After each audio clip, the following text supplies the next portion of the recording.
there goes your sleep. What about mine? No, I'm feeling very awake. So I was like, let's do some prototype soldering. I don't know about it.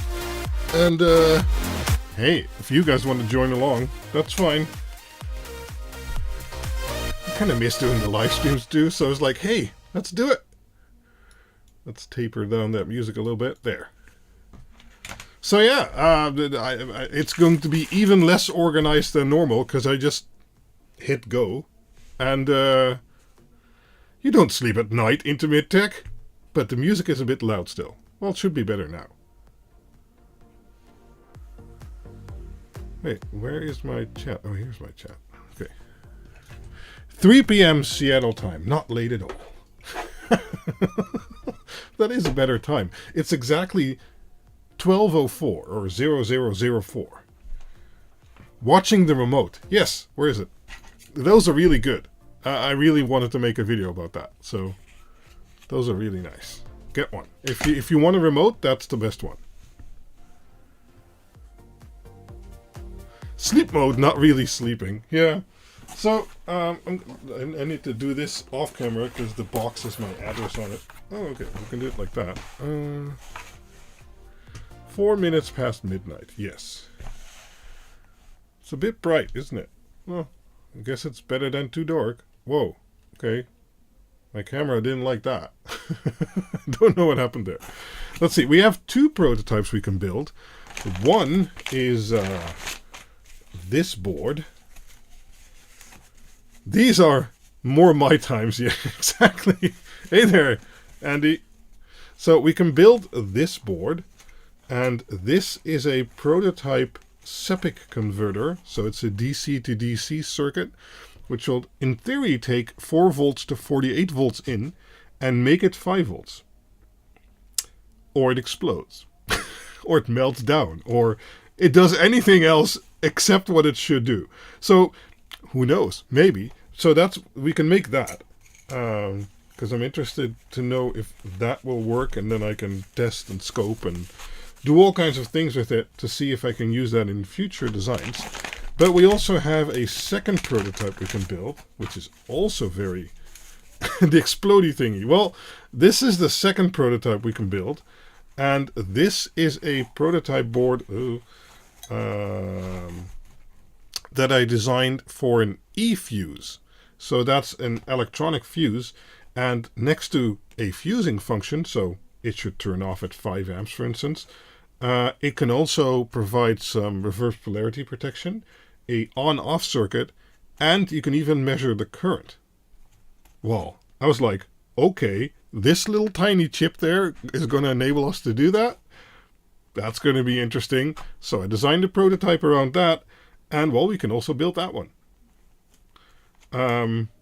I guess we should vote. Should we vote? How many? Oh, there's 38 people here. Wow. I just hit stream. Engage with your audience. Start a poll. What board? DC SEPIC converter? Well, does someone explode? I don't know. Maybe if the fuse, catastrophically fails, then it'll explode. So, ask your community. Let's give it 3 minutes. I'll drink something in those 3 minutes because I'm thirsty. Engage with you. Oh, it's a 100% E-fuse tester right now. Sounds like a non-exploding device. Well, in theory, the E-fuse tester is an explosion prevention device. But you never know if the explosion prevention device itself actually explodes.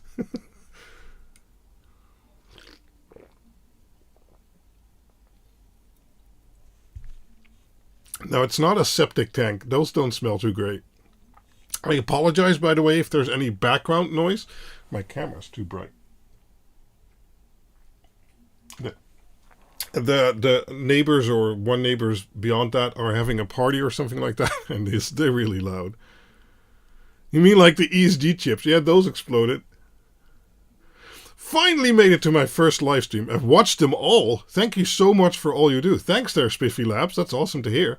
I always wonder if people watch the live streams after the live stream. I see the numbers, but yeah.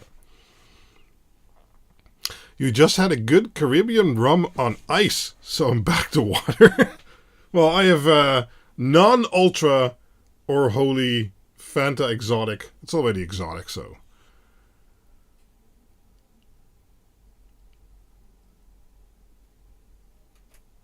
No, Tim. On that eFuse board, it's just that little chip that does everything. You can actually program the maximum current.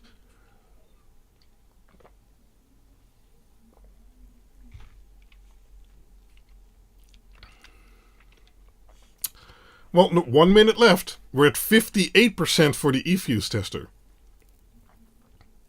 Oh, you watched the VOD so you can rarely make it. Yeah. Well, that's appreciated. 5 p.m. here, so I think you know beverage type. Probably a beer. I'm watching the clock until it turns 10 over, and then I'll hit the end poll button.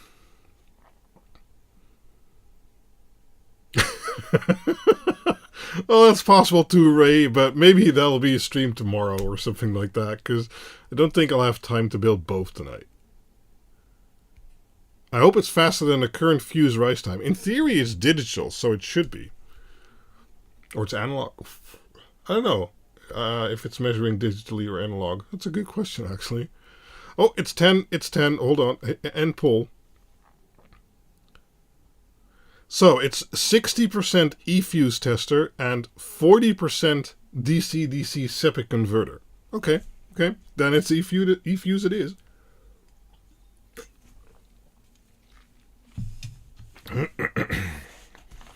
So the SEPIC converter goes back into its bag. Bye-bye until probably tomorrow. We'll see. Oh no. Get in there. Okay. Oh, no show the address. So let's get one of these boards. Good. Now let's hope they have stencils included. They should. About current sensors. What about the current sensors? So it could be in here. The stencil. I don't know.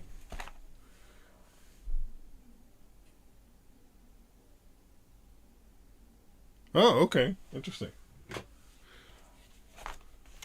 Well, in theory, if this eFuse is a thing and it works well, I could build a board and you'd have like 4 or 5 fuses on it, and then you could measure the current on each one separately. It's at least going to be interesting, but it's also going to be cool to use, I guess. It's a nice functionality. There. Okay. Is this the right one? Let me check. I think so. Yeah, that looks right. Yeah. Okay. Then we don't need this box with my address on it anymore.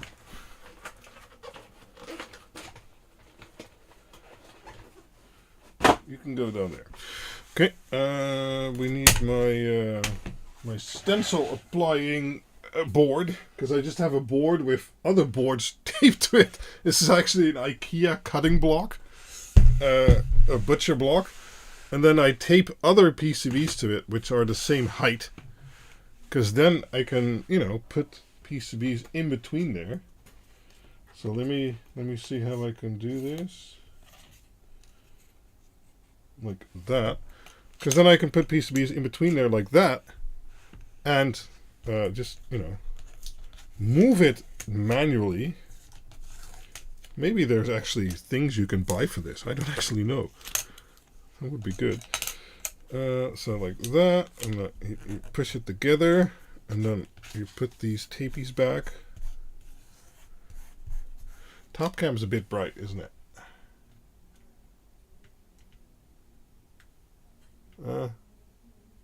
Something like that. And like so. Yeah, exactly. Building a new PCB with failed PCBs guides. WLED devs prepare. You're going to integrate Victron shunts? If it works, you'll build a WLED mod for it. Nice. Nice! That's what I was hoping for, Andy.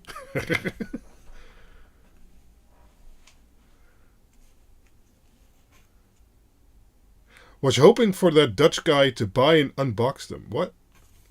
Maybe I missed something here.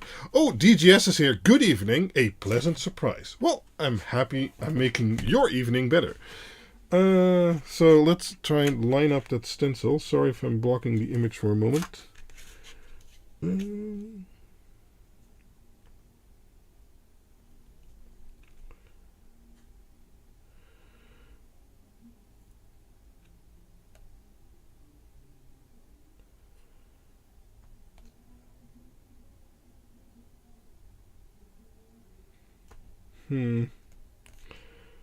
This is a bit tedious.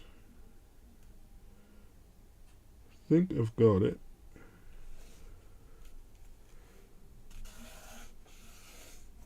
Because those little tiny holes there.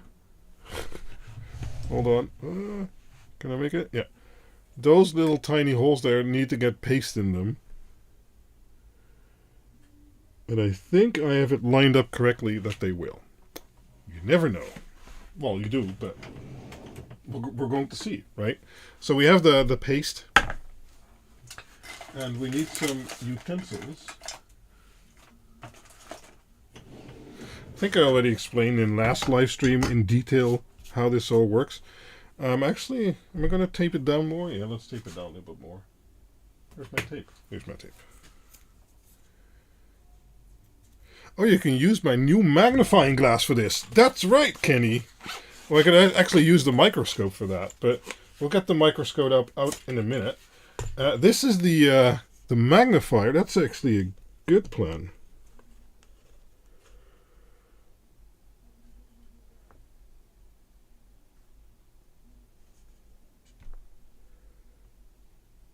I don't see any green anymore, so I guess you guys can see too. Huh. That's pretty good. I don't really like this magnifier a lot. It would not be on the recommended buy list. At least not for this purpose. Maybe for some other purpose, but it's not what I bought it for, so. A fork is much better for solder paste application than a knife? What? What are you talking about, Sion? Welcome. These are excellent. They're made for that purpose. And then, you know, these guys, but I think you really need to have these. Let me put a tape down here too.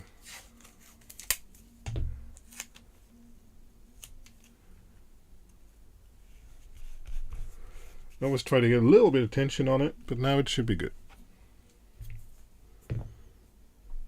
Oh, you were getting utensils. Well, yeah, okay, touche. Do it wrong so it explodes. No. Well, at least we need a fun failure then, not, you know, a random tool. Let's mix this a little bit, but it should still be good. Although it's 220504 manufacture date, so it's kind of like over a year old now. So I probably should get some new stuff, but I don't finish the tubs fast enough because I also still have the tub from the year before that. So let's put a generous amount on there, like so.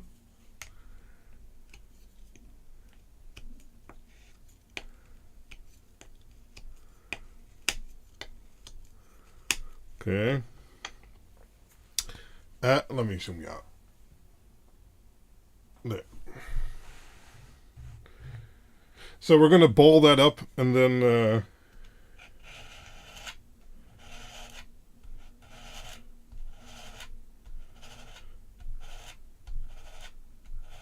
so what I do is I kind of ball it up like that so it becomes nicely spread and on the edge. Why don't you use Pindakaas? Well, contrary to what you've been taught in the past, Pindakaas doesn't actually work for everything. I didn't squeeze down in the correct angle, because now here these pads are kind of anemic. Some others too. I'll have to do it again. Yeah, that's better. Oh no. Ooh.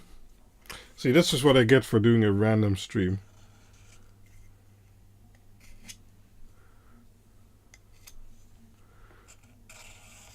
I say I'm normally unprepared. Well, I'm literally not prepared this time, so... Anyway, this should be decent enough. We'll check with the microscope, I guess. This wasn't one of my best applications. Let's clean this a little bit.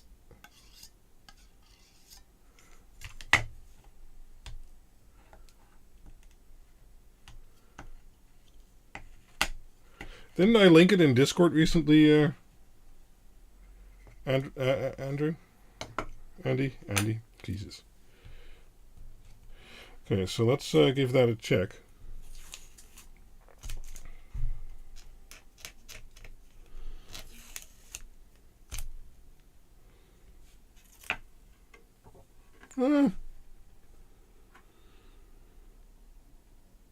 I think that'll do. It's not perfect because I had to go over it twice, but at least all the pads have some solder paste. Might be too much, but then we'll have to squeeze it out.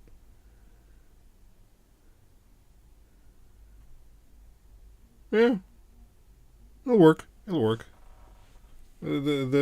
tiny chip has a little bit too much, but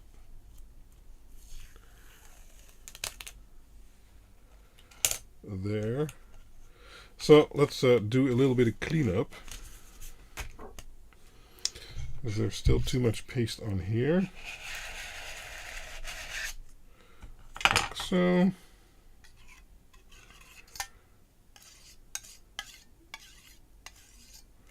I guess you get the solder paste by tub, Sion, like a large jar or jug.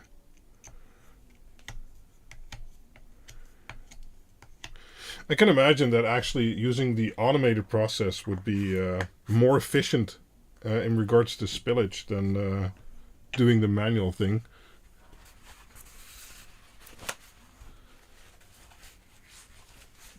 That YouTube debug, what?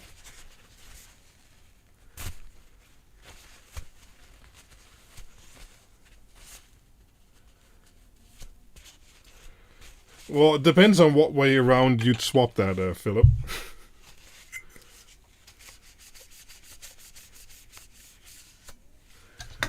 Okay, always have to do or clean up a little bit. And next time you use the stencil, watch out for microfibers there.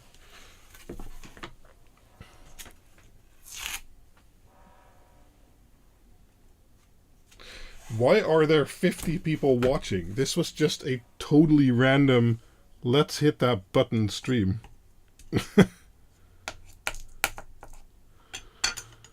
500-gram jars, okay.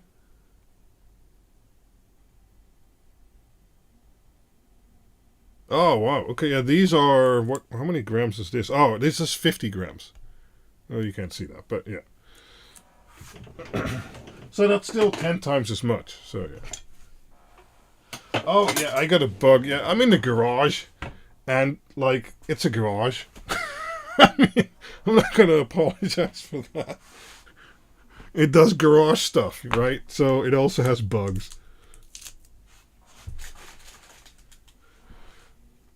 This bug is terrible. Okay. Well, it's annoying, that's for sure. So let's put it the right way around. Should we get the microscope out? I guess we should get the microscope out, right? Yeah, but okay. You convinced me. Convinced myself. Let's get that microscope out. There. Uh-oh. I might have a power plug problem because I changed some stuff. If you stream, we will come. Nice. I changed some power plug stuff, and now the power for that camera is in the socket I normally use for that. Let's see what's in here. I don't know what's in here. It's now off. Okay. Go. So that was the light. Now I need to enable the microscope view.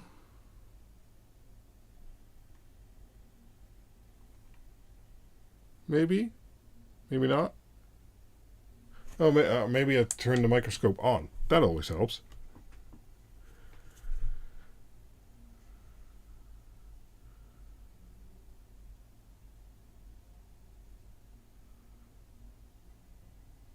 No, it's not that kind of plug. Okay, nothing yet.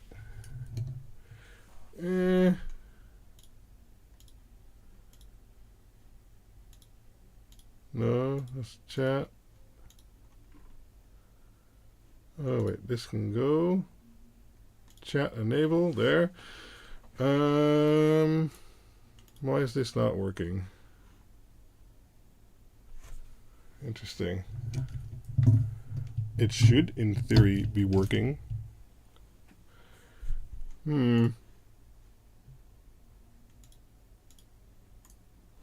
Let's reset the transformation on that one. Okay.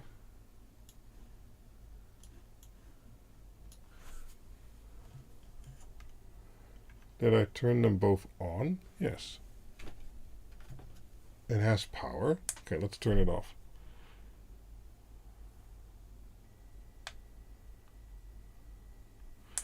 And back on again.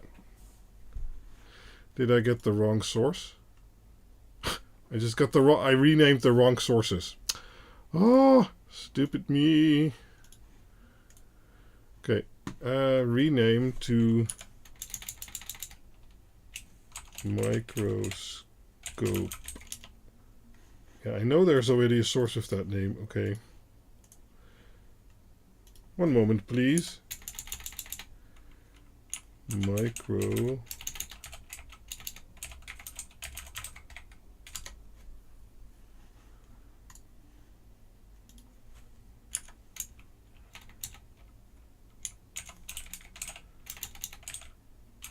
There.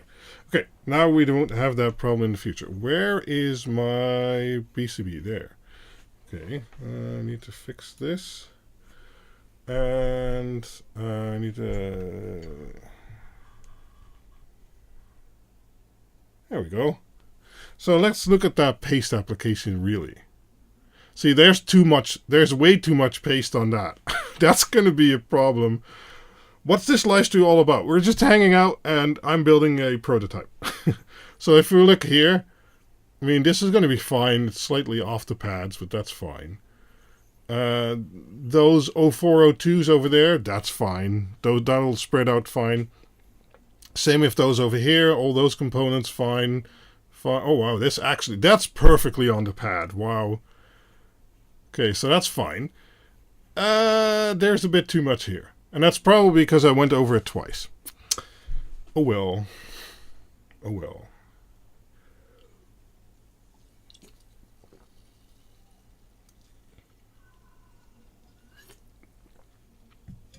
I did wonder if PCBWay would do the solder mask correctly.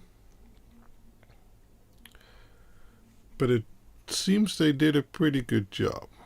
Because there's solder mask everywhere in between the pads, right? Yeah, just, I'll douse it in... I'll press it down so the blob comes out. And then I'll douse it in flux and drag solder it. I actually made these pads longer than they need to be able to do that. So, yeah, but they got the solder mask in between all of there. That's good. Because this is a fully custom footprint, because you can't find footprints for this in KiCad.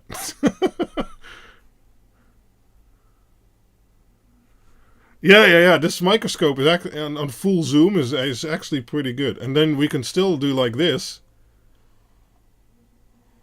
And we have a pretty good overview. Without even having to change focus. So I can solder in like this a little bit. Right, so let's get to that. I really like that zoom feature. I didn't like the microscope I had before and working with Barlow lenses and all kinds of crap. And I didn't really need a real-time view or a binocular viewer on it either, as it turns out. I just needed this. How much I missed today? Not much, not much. Douse it in napalm? What's napalm? Wait, let me put my stencil back before I forget. And then it's in the wrong box, and then I can't find it, and all hell breaks loose. We know the last stream I couldn't find something. That was fun. Then I found it 5 minutes after the stream, of course. Let's see. eFuse tester, bomb, iBomb. Can I add the browser edge here and then the eFuse? Yeah, I can. Good. Let's see here. We do not need the fabrication layer. We only have items on the front. And let's rotate this like that so that we can we drag this? Yes. So let's put that over here for me. Oh no, that's my YouTube statistics. There. Okay. Let's turn off the bookmarks.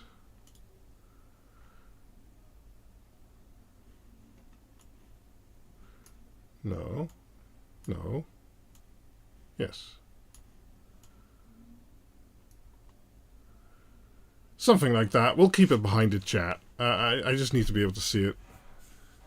You need a stencil at least for that IC. As soon as components get too small, you could put paste on the printer behind. You need a stencil. Yeah.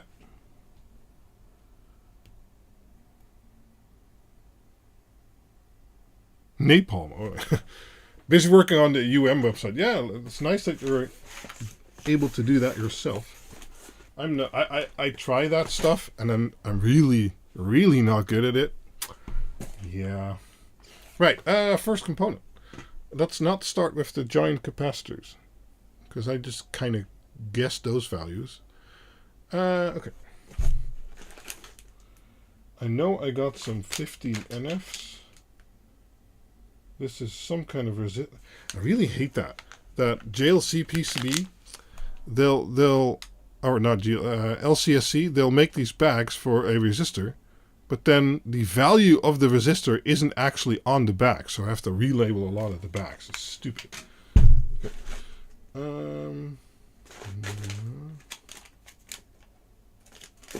Okay, I need to look in my box of new components here. What's this? No, I'll need that later. Nope, don't need that. Don't need that. Let me get a box to put the stuff in that I don't need so that I don't have to grab everything 4 times.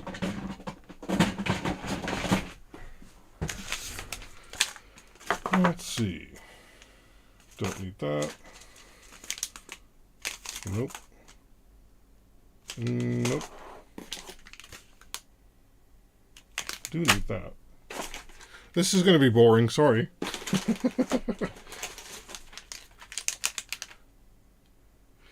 Yep. Might need that.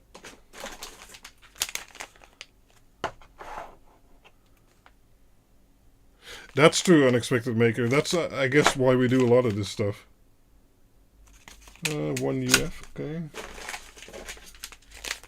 Oh, Savog Bersomium is here for the new Microscope and the 2.4 GHz remote control.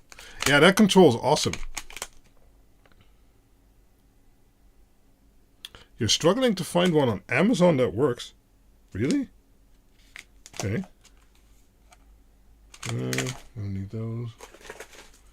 Any generic cable should work as long as they have all the cables in there. What was I looking for again? 100 NF. Okay. Nope. Conductor. Nope. Could use those. So this is a box which has items in it for 3 projects. So, oh yes, this we need. Inductor. Thanks there, Savog. That's appreciated. Let's see here. Yep, could use those. 2.2. There we go. Well, this is a 100. Oh, this is 0603. Are we going to use that? No. 100 volts? Maybe. Maybe.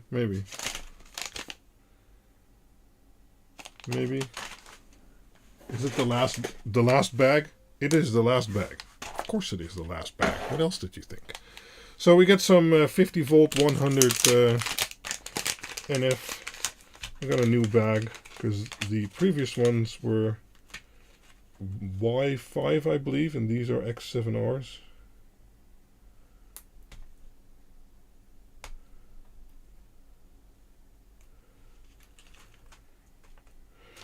Okay, we need one. We need one of everything. I guess that's what you get with prototyping boards. Okay, now let's see how steady my hand is today. Let's use this one.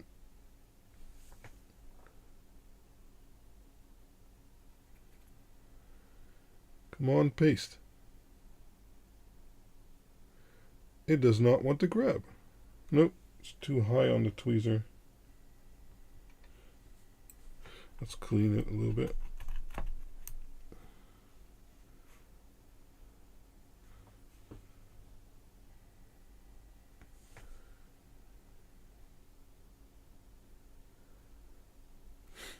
Stupid thing.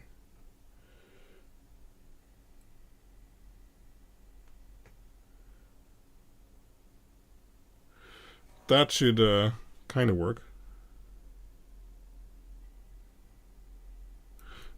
There. Good enough. Good enough for now. We'll check all of them in the end. 1 UF 0402 50 volt. Is that a 0402 part?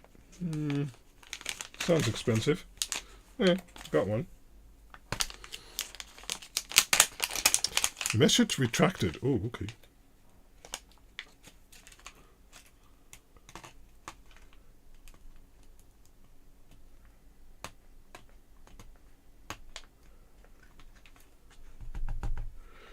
Come out of the roll. There. This one should probably have been a bigger part. But you know how it goes. Where does this go? Oh, over there.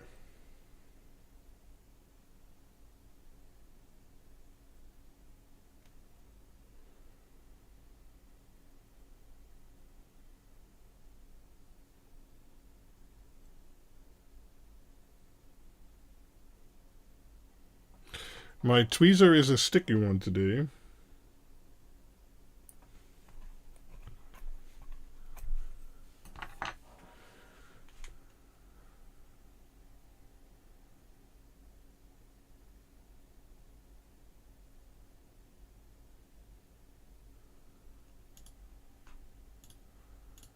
Okay, what's on this pad?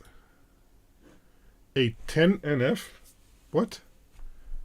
That makes no sense.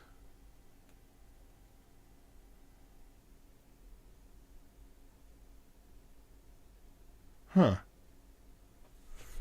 Let me check something in my schematics here. Why would a 10 NF be in front of a 100 NF?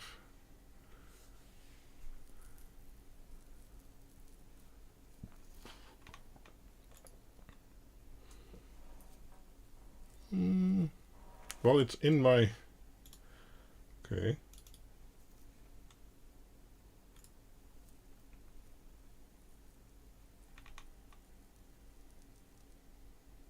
Oh, okay. I just placed them wrong on the PCB. So I actually need to switch that out. So this 100...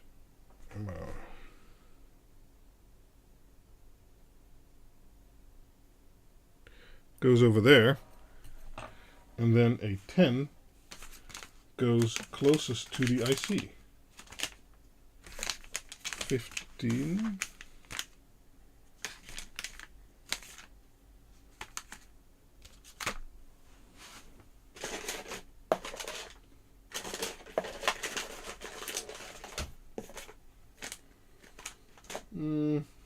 if I can find it.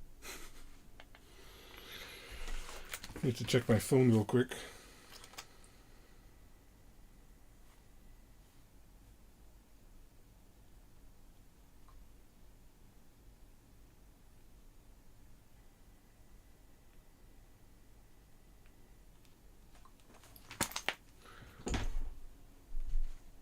Yeah, exactly. Unexpected maker. That's why I was confused. But I got it. But do I have a 10 NF?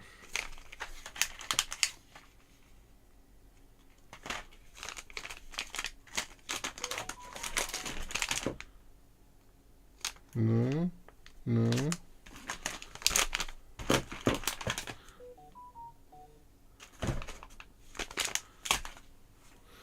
Hold on.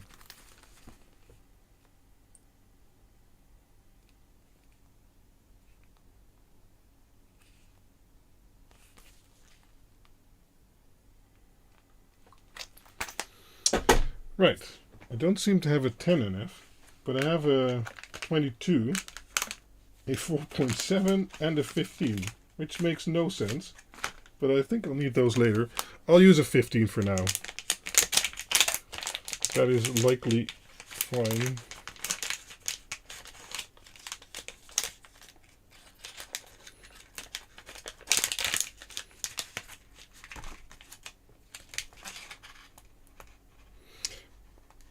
But I should have ordered one, so I don't know where it would be.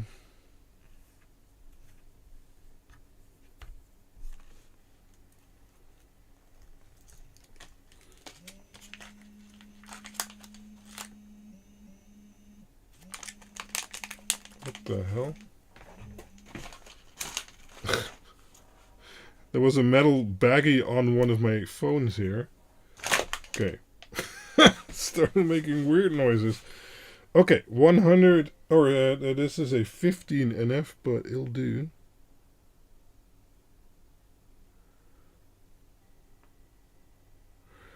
Why does everything want to stick today? Of course, this pad now has no paste anymore.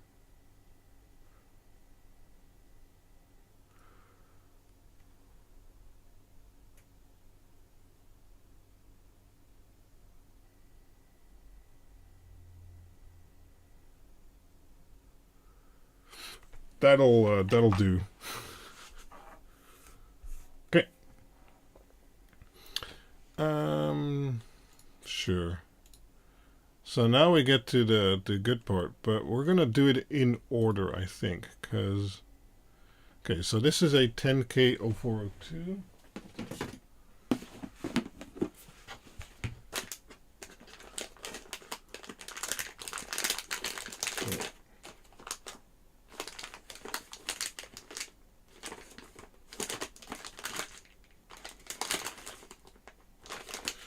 And we need 2 of those. Well, there's still flux in the paste. Zenecool Arts. So I think it'll be fine with the hot plate. But well, we're gonna see in a bit.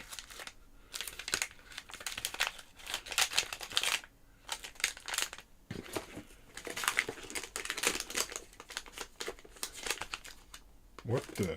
Why is this here? Because I have the box the wrong way around, idiot.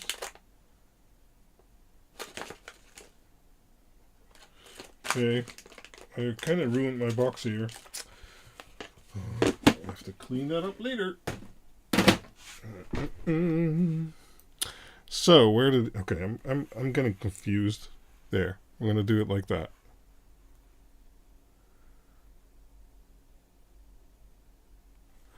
So one over here. It's so sticky.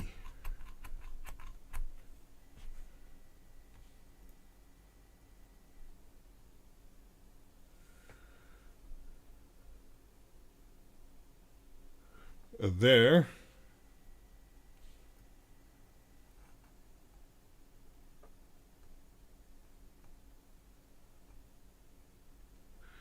And over there.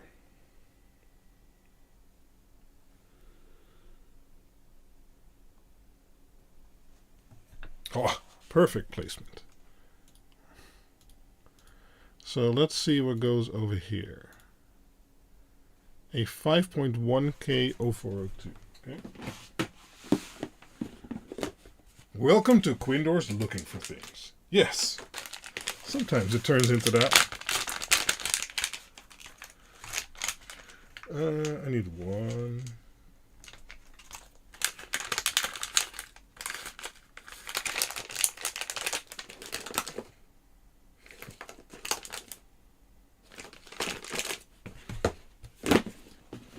I actually went through all of my boxes, or a lot of them, and reorganized them recently. That's something you gotta do from time to time.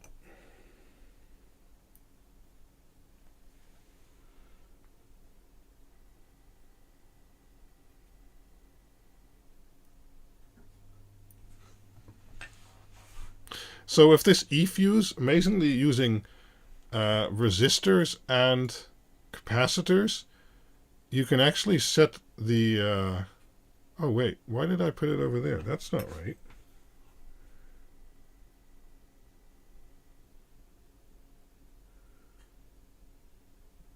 You can actually set the fuse values and the trigger time and how many times it should retry in hiccup mode before it shuts off, and you can do all kinds of cool stuff.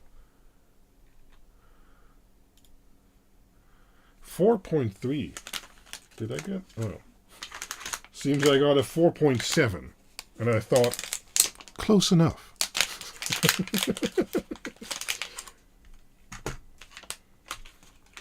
It might actually not be close enough in this application. Maybe I was sleeping when I ordered this stuff. I don't know.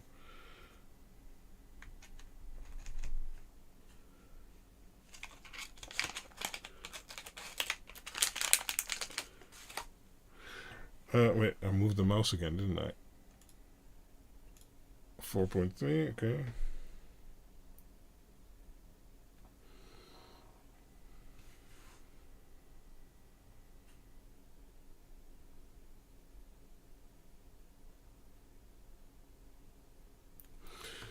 There. 22. I got a 22. Wow, it's amazing.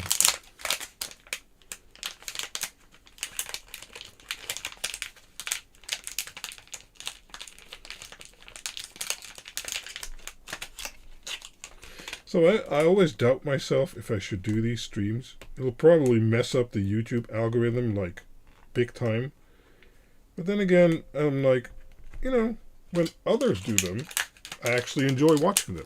So then, if I enjoy watching them myself, there must be others who also do so. So I should just do it.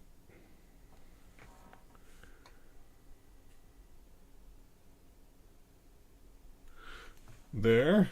Well, I'll give it a nudge later. Let's see what goes over here. A 15NF. Oh, didn't we just have one of those? Yes. It makes me wonder.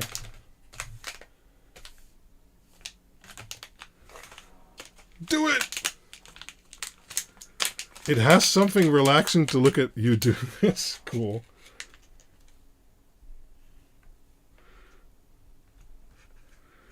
So now it makes me wonder about that 12NF. We have to remember that I placed a wrong value on the...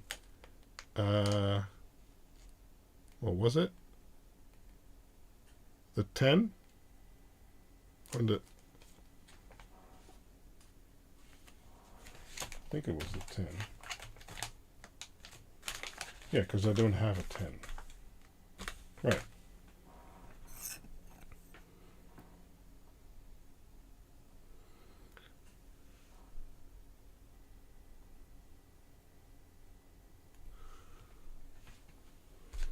Okay. Seems my eye alignment is off. I'm placing things too far down. Oh, here's a do not place 0.8. Okay. Let's not place it then. I need a 1 UF. What? Didn't I place this already? I didn't? What? I'm so confused. Maybe I should have done some component aggregation or consolidation before I ordered this PCB.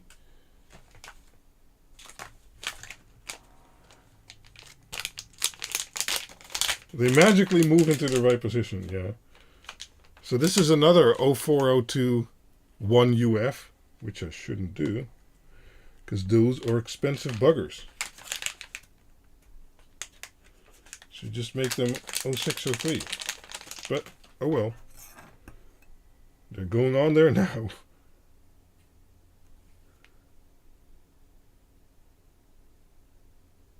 That's also why I prototype, because then I notice these things.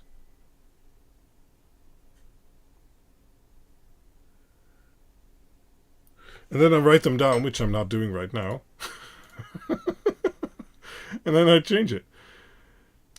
2210R. Move the board a little down. How so? Well, let me see what goes here. 249R. Why did I take that one? I don't know. Things are a bit messy today. Maybe it is late at night.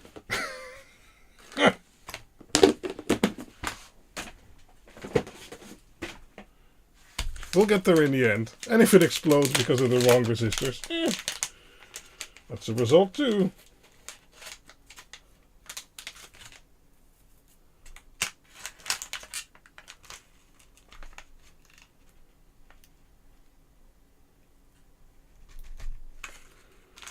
Okay. I'll clean up the bags later. No, it flew away. Or if I say it went into the 9th dimension, does anyone know who I'm talking about? There is a YouTuber who says that when things happen. It's gone into the 9th dimension.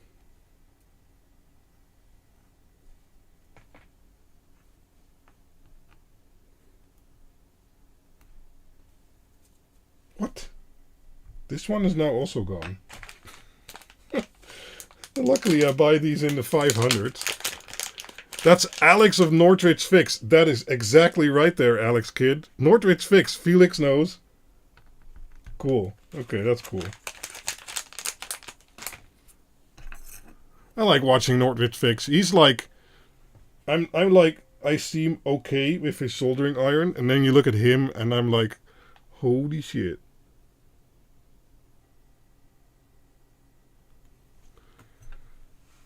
I mean, he'll hold down like an 0402 part like it's nothing. Like it's like giant.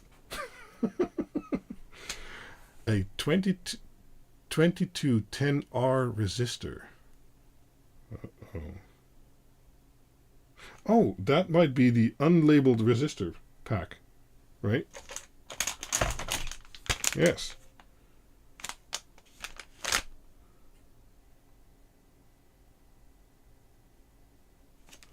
So let me look that up on LCSC.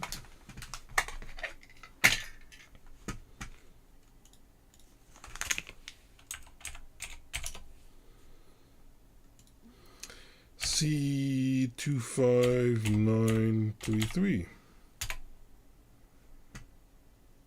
That is a 2.2K resistor. Excellent. Very good.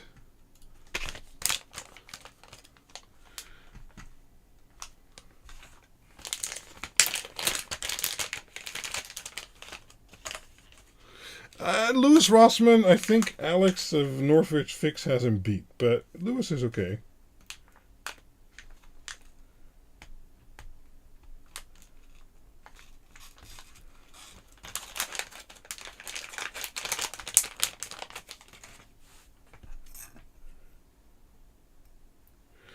Let's see where that goes, okay.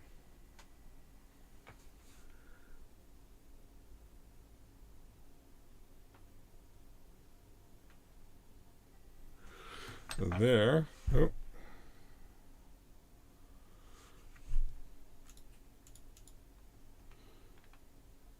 So we have an LED here. Okay. Is that correct? Yeah.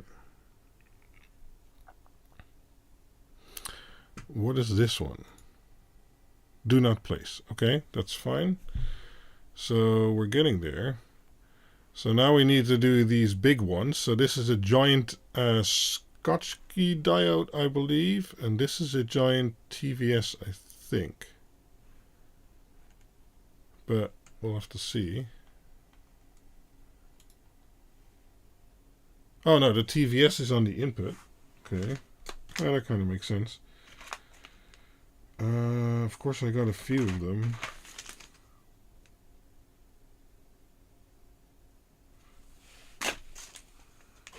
Let's see here. Okay, this is the Schottky I want to use.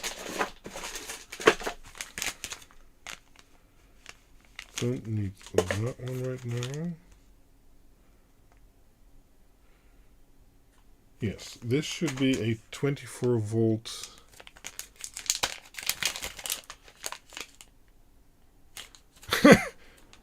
Well, Robot Fernac is cool too.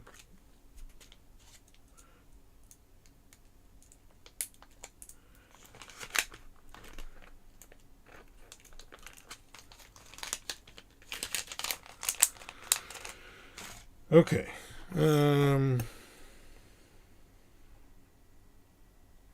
So this is a TVS. Where are my pads? There.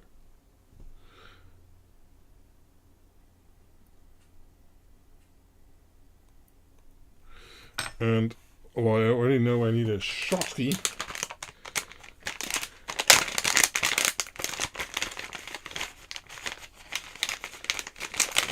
Where's the start of that? Okay. So these are giant because these are rated for 5 amps. Although they're both in parallel, not in series, but can't hurt either. So now we need to go to the bottom over here. Oop. Other way around.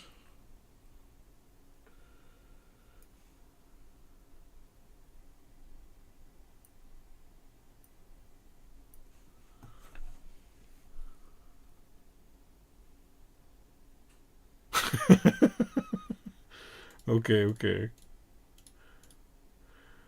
0603 diode. Okay. I think I have some here.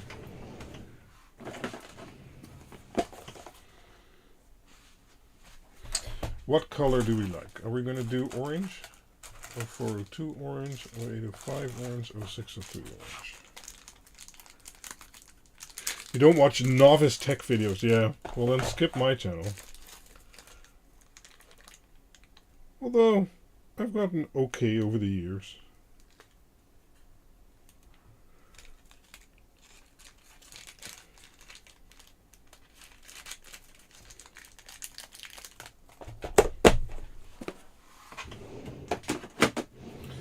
Right. Where's the dot? Is there a dot? There is no dot. Damn it.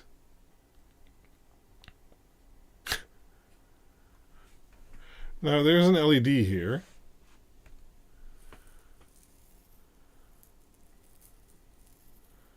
But is there ground? There's no ground.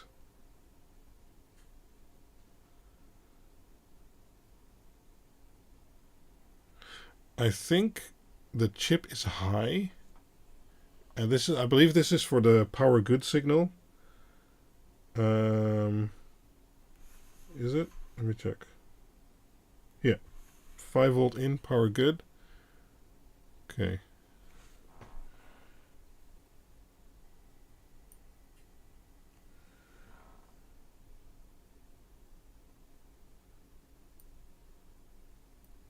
Let's put it on that way.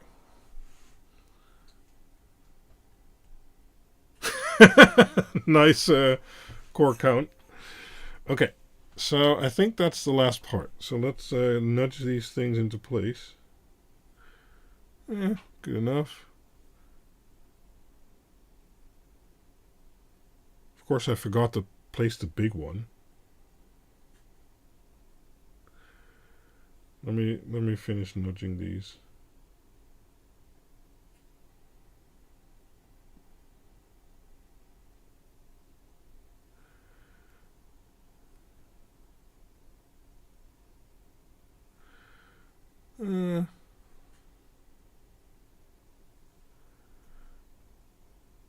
As long as they're touching both pads, it should be fine.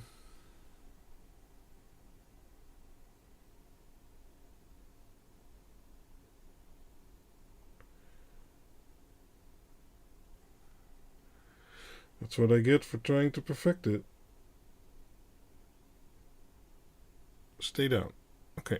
Now I need to move this one again. Sure, that'll do. This one's kind of wonky.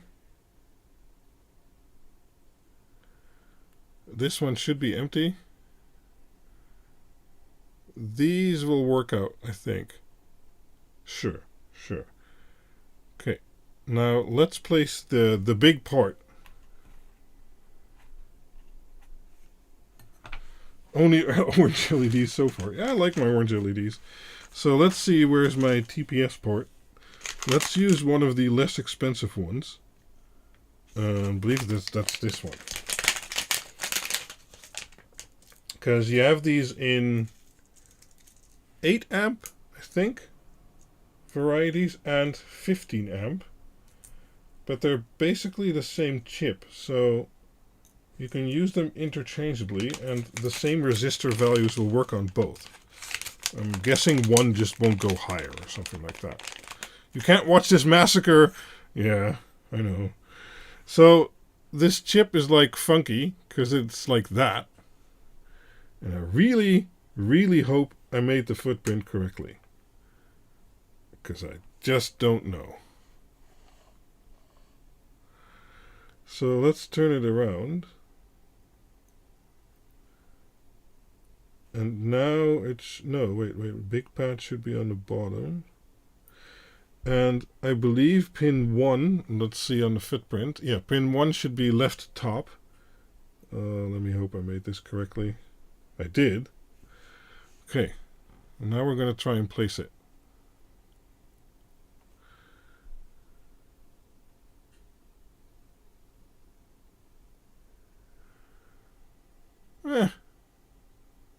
Could be worse.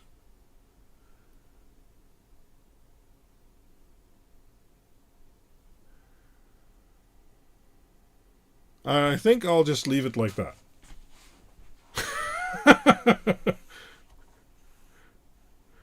So, okay, we got the diode. We got those massacred capacitors over there.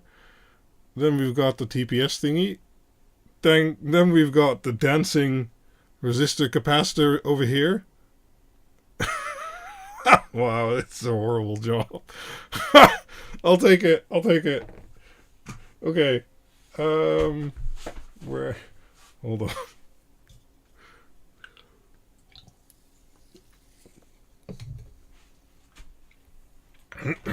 Let me see here.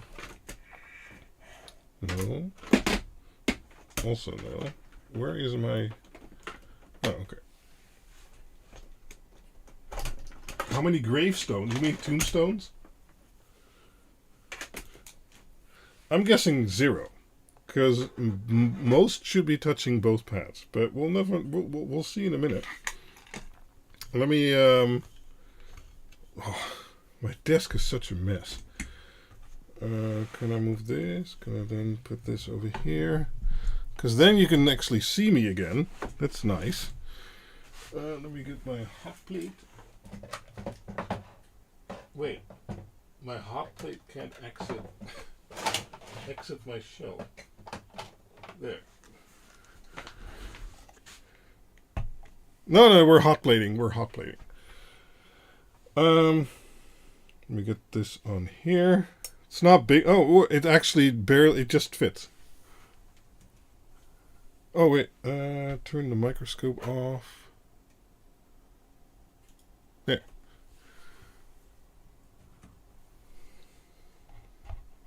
Well, I guess we can turn this off too.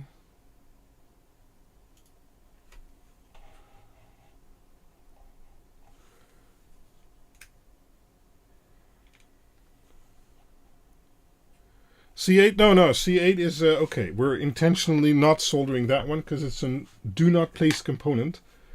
I can always add it later, but in theory we shouldn't need it because it's a function I'm not using. Okay, let's power the hot plate. My custom modified 300 watt power hot plate there. 155C, that should be fine. I can't zoom in more, sorry. What? Don't talk about the ultimate desk project, that's not allowed.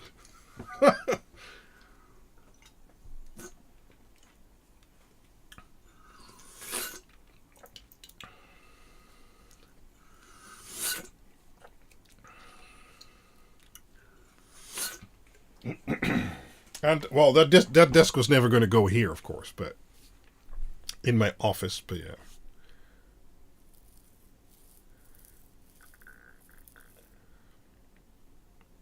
I'm wondering for the TVS if I got the bidirectional or the unidirectional.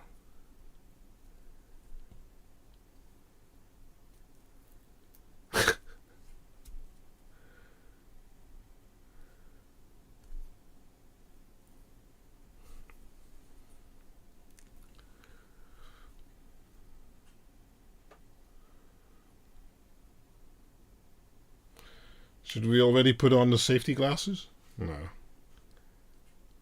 So this board takes in power on this side and then outputs it on that side, and then that little tiny chip there will act as a fuse, a relay, and a current sensor.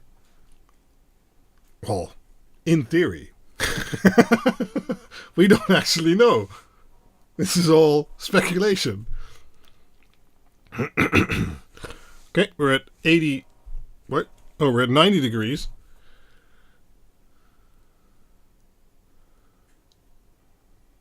This should be 138C solder paste, so we should be starting, the flux should be activating in a few seconds. We're at 105.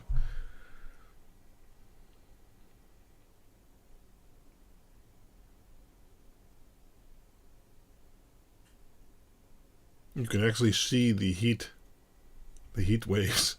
Oh, there we go. There we go.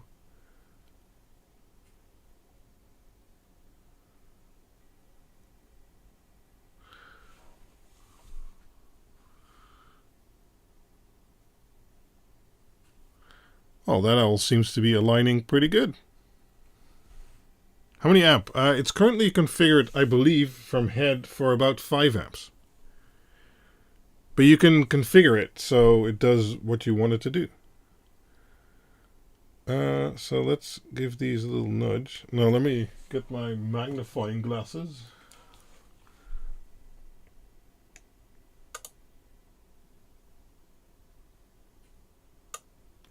Okay, so this capacitor isn't happy.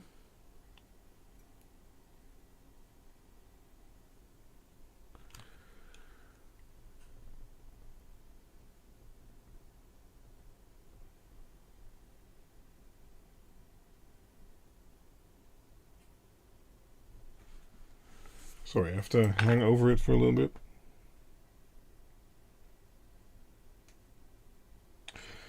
That all looks pretty good. Most boring stream to date. Well, yeah, I'm gonna... Oh, wait. I'm gonna push on the E-fuse to get any excess solder out.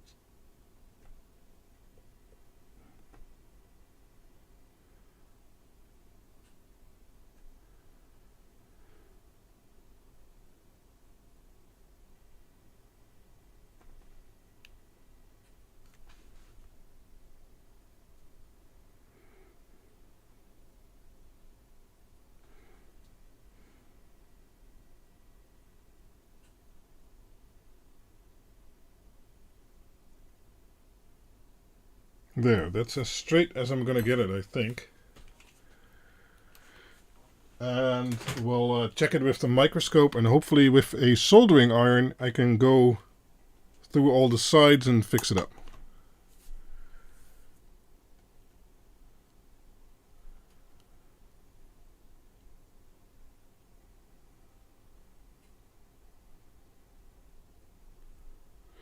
We're building a prototype E-fuse board. You know, I heard like E-things are all the rage, like E-girls and E-stuff. So I thought like, okay, I should build an e-board. So, well, that's this.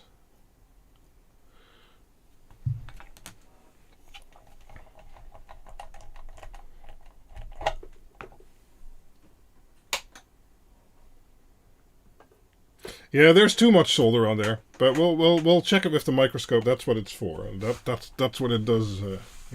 Very well. And then we'll rework where needed. So let's get this thing back in here.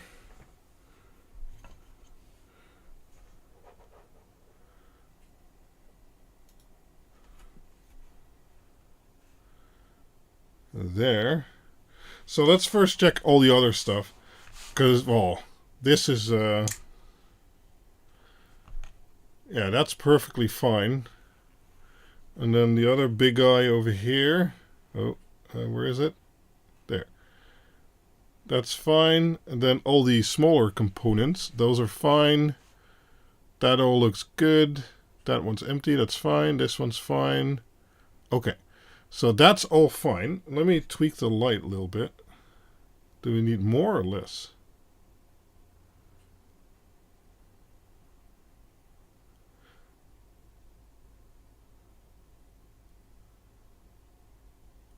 There. And let's zoom in as far as we can. Oh, now we need more light.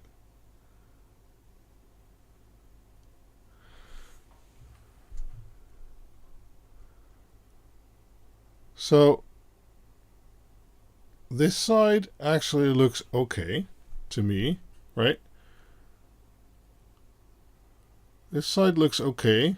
This one has a slightly larger blob, but it's not bridging, I think. That side looks fine.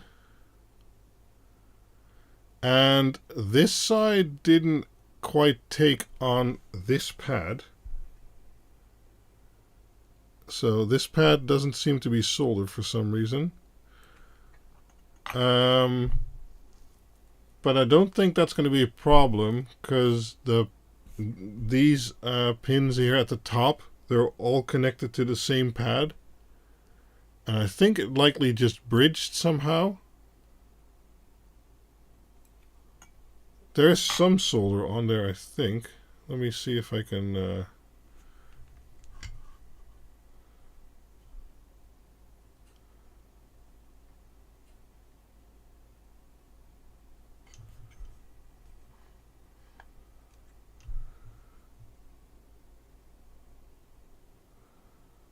Yeah, there is some solder on there. There's just a solder ball next to it.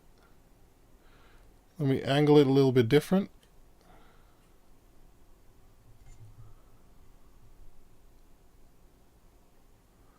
Yeah, there's solder on there.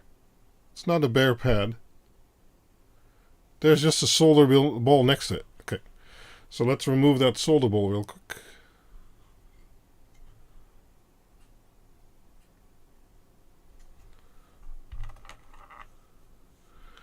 So let's see here. There. Now it's gone.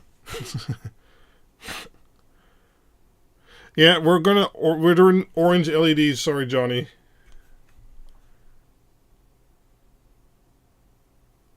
Yeah, so I tapped the chip and I pushed down on it a little bit to see if the solder beneath it would come out, and it didn't. And it seems to be perfectly aligned. So for now, I'm going to say that the solder underneath it is okay.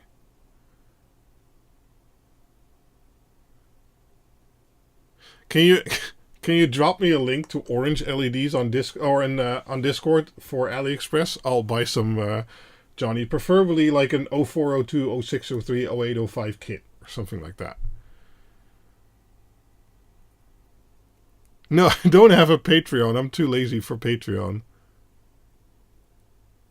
Yeah, it's a little bit messy, but it'll work for a prototype. That's fine. This isn't production. At least there's no bridges. That's good. Okay. Then we have some through-hole parts to do. We have a choice of capacitors. Let's just do these.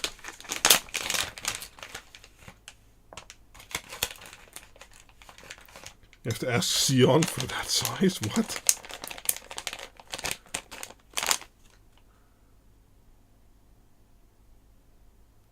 I hope it works too and we don't get smoke. We'll see.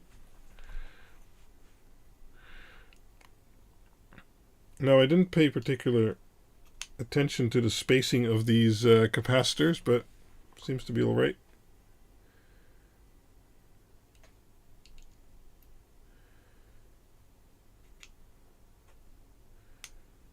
I always forget. Are the longer legs positive? Yes.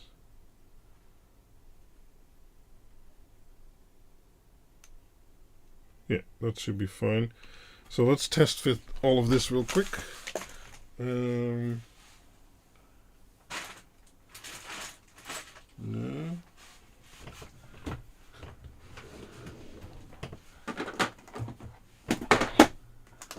Do I have some of those over here? I do.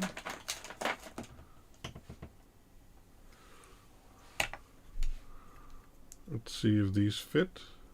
Yes. Okay. And then we need some screw terminals, but we need 4. Okay. I don't have that over here, but I have them over here. Oh, is there a matrix there? Okay.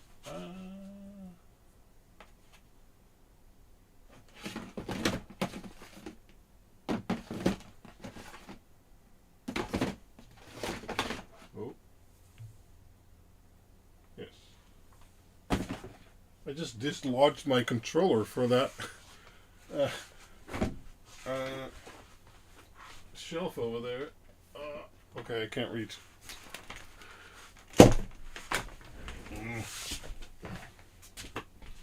That sucks.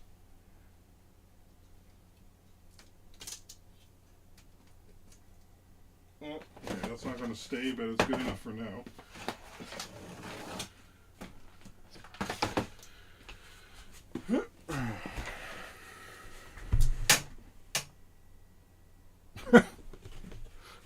My studio's breaking down. Let's see here. No, I got the pluggable variant. Why? Don't. Oh, this is also pluggable. What?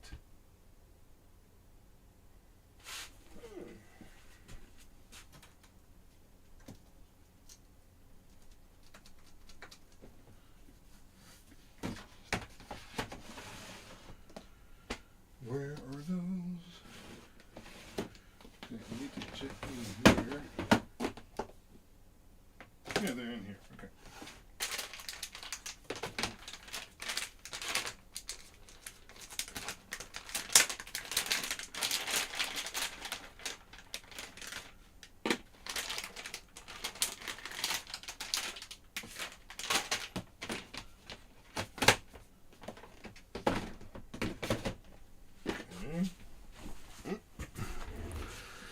Do you have any idea what causes the high-pitched noise when dimming LEDs with PWM 1 kHz? I've tried different power supplies, Elko at the input, but remains audible.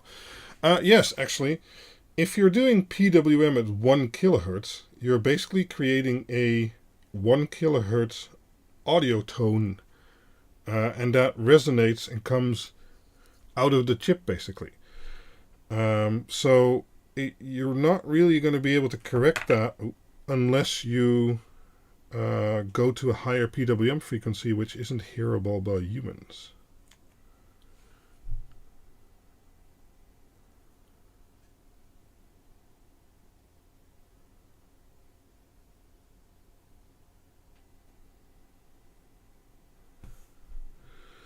Right, so height-wise, it's not really clear which we should solder first because it's all about the same height. Oh, and it's gonna suck if I need to resolder the chip over there, having all these big components around it, that's going to be a problem. But, you know. Anyway. Let's let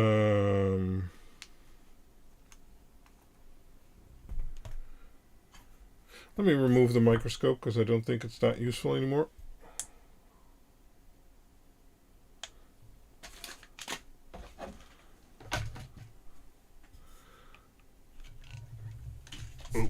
Oh.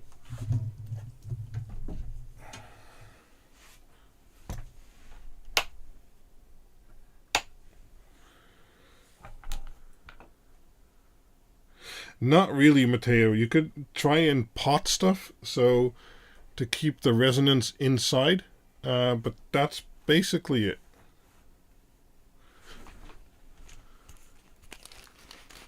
You know what I was missing all this time? It's the music. It was just turned off. That's stupid. Okay. How am I gonna do this? Well, now we should skip a few numbers, shouldn't we? There. I don't know. Just skipped it randomly. Okay. Let's get my soldering iron, which is all hooked up to other wires and... Okay. It's not too bad. What tip? Oh, we got a nice tip on here.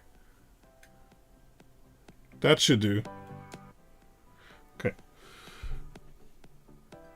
I'm gonna do those big terminals last. There. We're just gonna do one leg and then we'll do the other legs.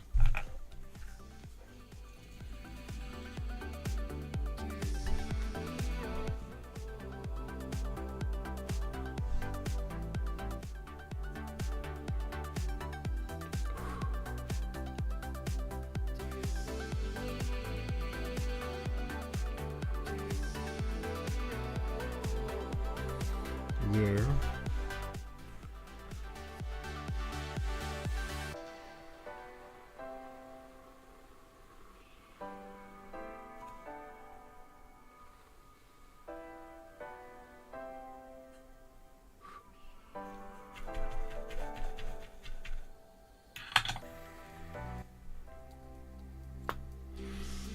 Okay. Yeah, I need to fix the alignment on some of the stuff, but we can do that.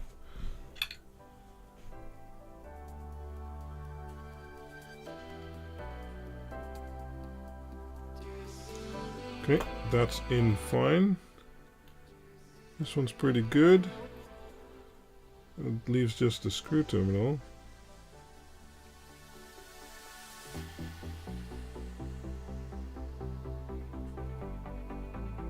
Okay. Now it should be in pretty aligned.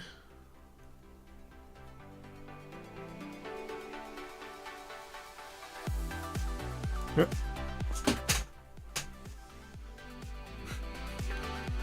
My studio's breaking down. Needs maintenance.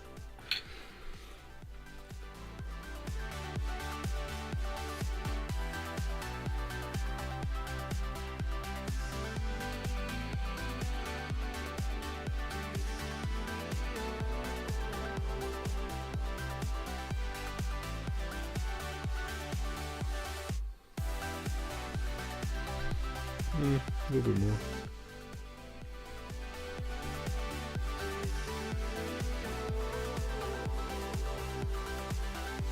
Okay. That one needed a little bit more heat because it's the ground plane. Same for these.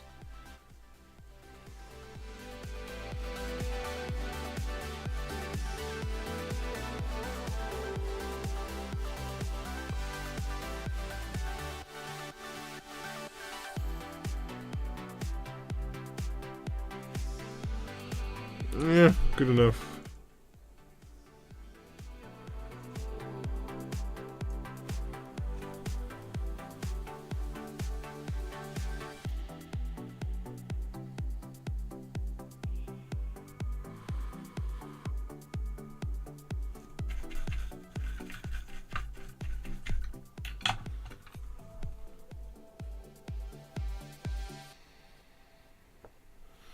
Yep, that'll work. Okay. The two terminals. Wow, okay, that heated up the board a lot. It's almost impossible to hold. It's really a nice amount of power in that soldering iron.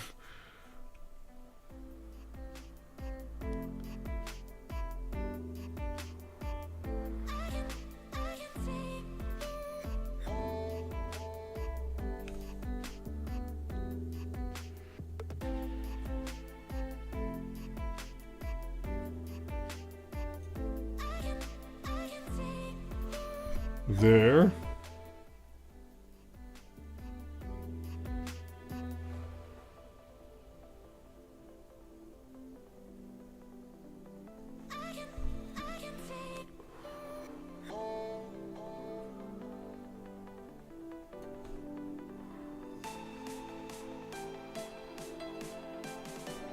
And there.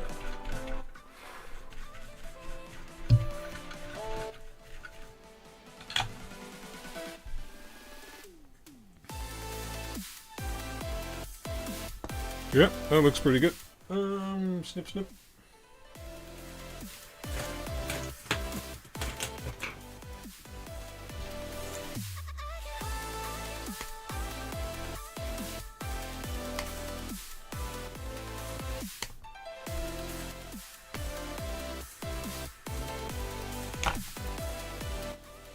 How do you do that on your board, Sion? In the factory, I have mine produced. They have sort of like a underground shaver, or whatever you need to call it, so that all pins end up the same length.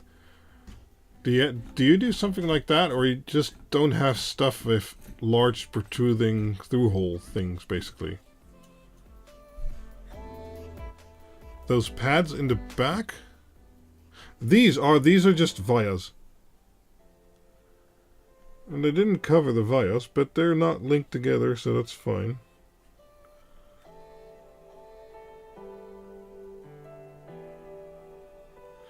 Yeah.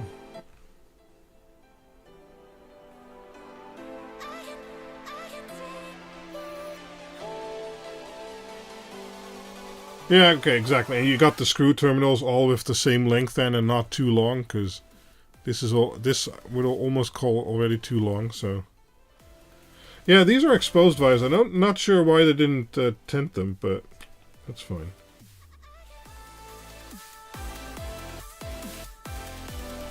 Okay. Other way around. In theory, the board is done. So now what? Hold on, let me put this away. No, I haven't gone this far either, because this is a prototype, right? Let me clean some stuff up. Now blow it up.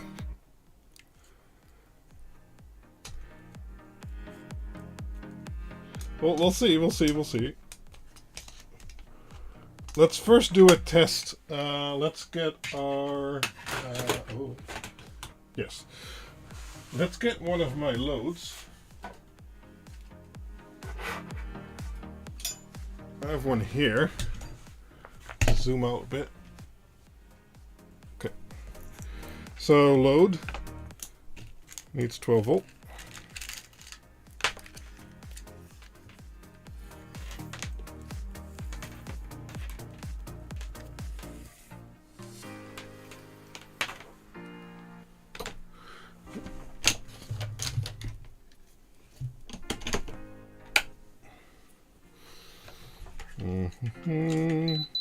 Okay.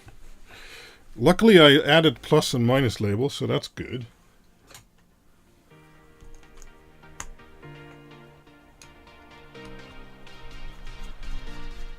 Don't have forks on these cables, but should work out. I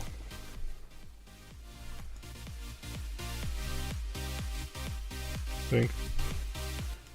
Might need to crush them a little bit.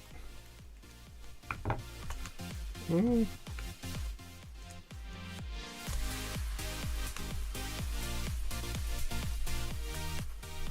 There.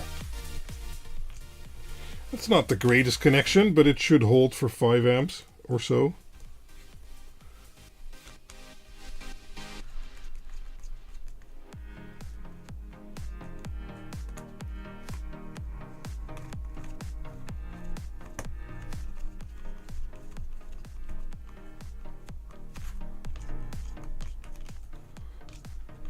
Not yet, Josh. I still need to find the ideal resistor values, although I have improved it a lot. But I've been stuck on other stuff like this. I'll work on it at some point again and perfect it, and then, yeah, then it'll be ready. So let's take power from my... What? This is a very long cable. From my bench power supply here, because I don't know yet the voltage I want to test with.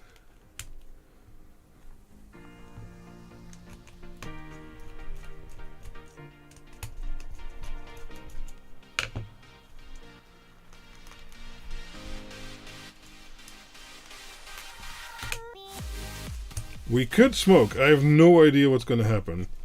And then it could be because the chip is bridging underneath it, for instance, or I just configured it completely wrong, or I hooked up something in reverse, or, you know. These things can all happen. These things have all happened.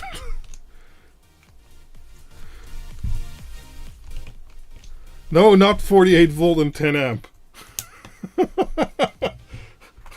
That's not a good testing current. So let's hook up this guy. Turn it on. I guess we should turn on the multi... Oh, okay, that's the one I pulled out. The multimeter. Huh. Okay. Let's plug that back in. There. Okay, let's wait for the multimeter to boot.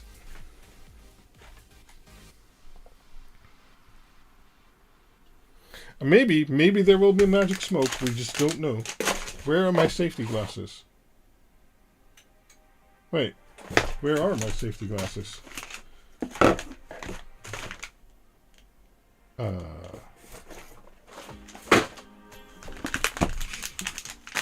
we're gonna need this guy too. Let's see if it's charged. Oh, passwords. 28%, that's fine.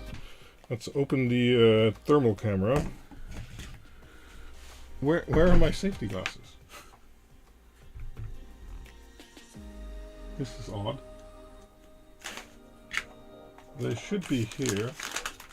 Are they over here?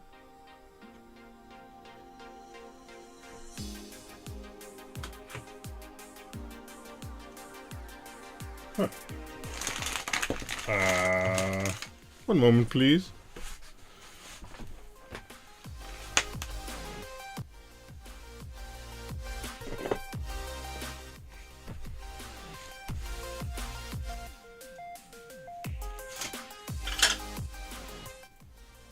That's odd. Don't know where they are.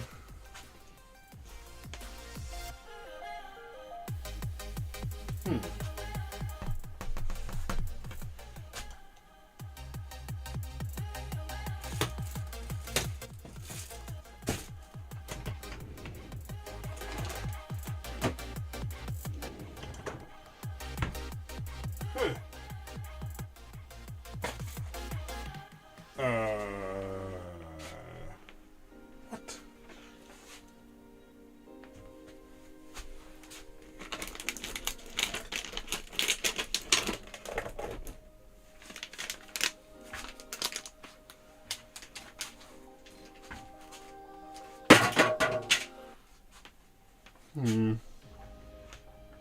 Now I'm a bit concerned for my safety.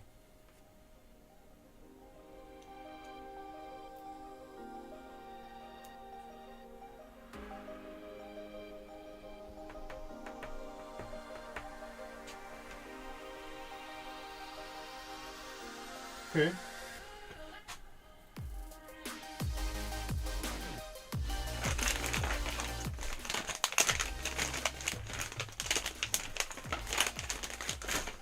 They're not where they're supposed to be.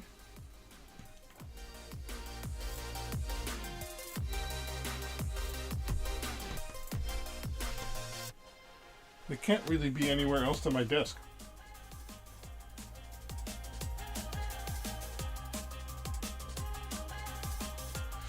Oh well.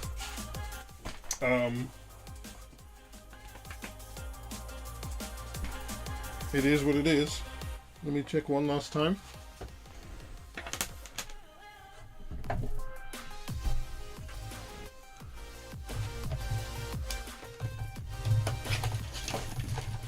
Oh, no safety glasses today. Okay, well then we'll start with a low current. Yeah, they're over there. Exactly. So let's see if this works. Sure, it does. Oh, okay, yeah, stupid thing doesn't rotate. Okay, let me change the colors. There. Okay, I'll show you if there's anything to show. I guess I could zoom you in a little bit closer. Oh.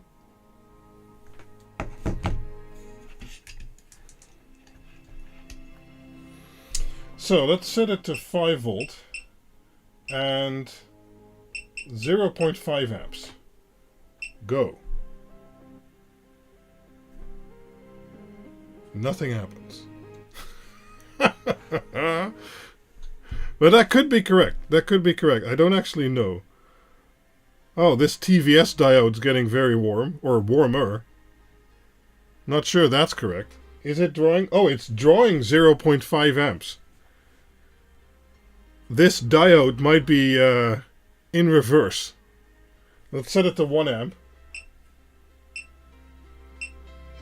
Yeah, now it's just drawing 1 amp and this diode's getting warmer. Okay, let's turn that off.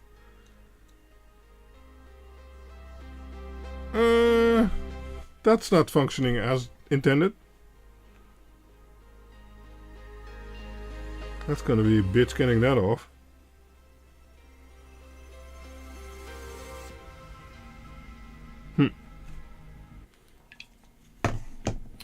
Let's see what I used. No. Yes.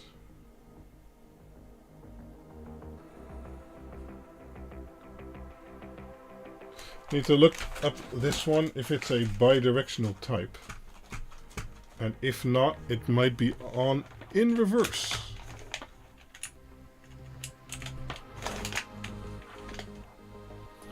C473862.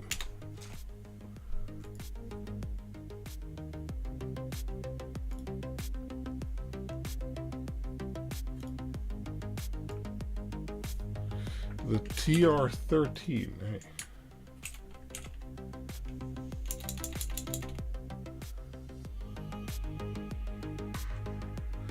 So it's the AT. So that's the unidirectional type. No, is it? No, the AT. Yes. So this is the unidirectional type in theory. And that would mean it's on in reverse because it's just syncing everything to ground.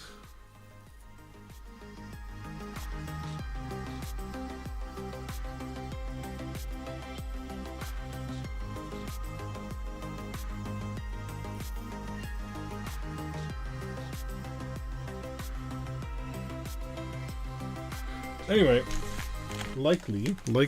So we need to take it off. Let me check if I have other types here. Of course, I just made a mess of that.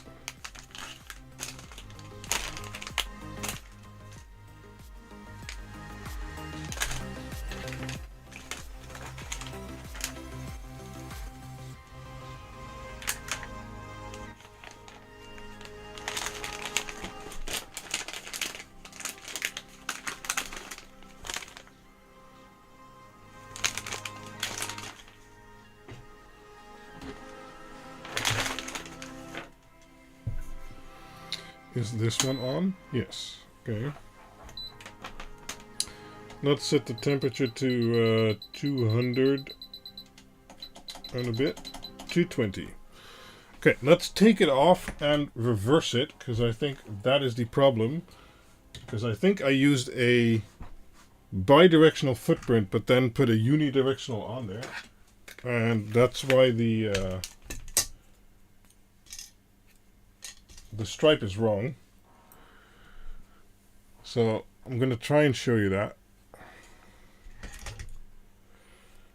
Okay, let's turn this one off too.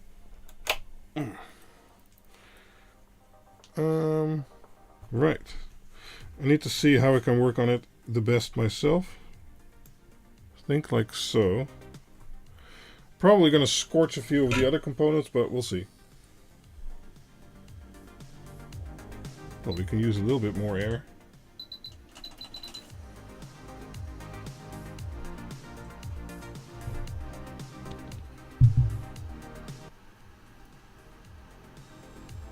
Sorry if I'm hitting the microphone.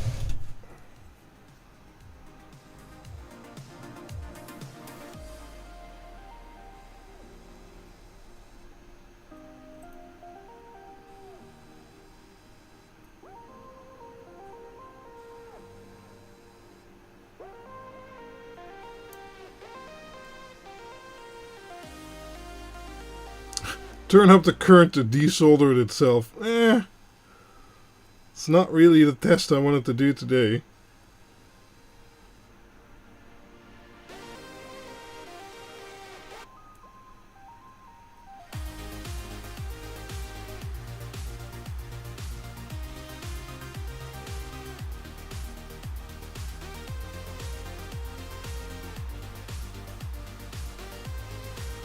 Thanks, Victor, for the $5.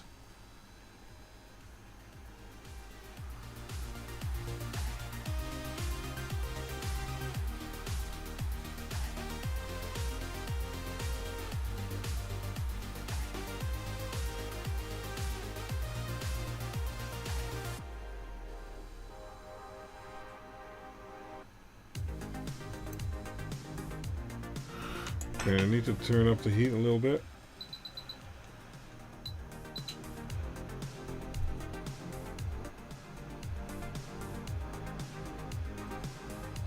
There. Let's turn that around and put it back.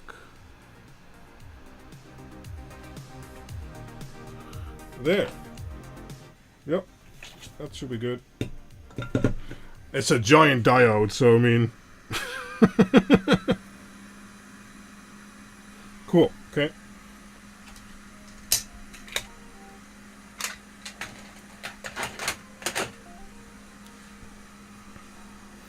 Now,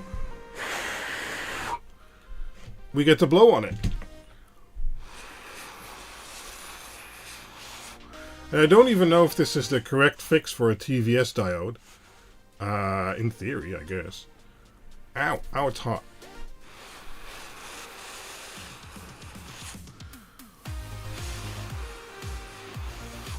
Because it should be blocking until the voltage is too high. And then it should let it through.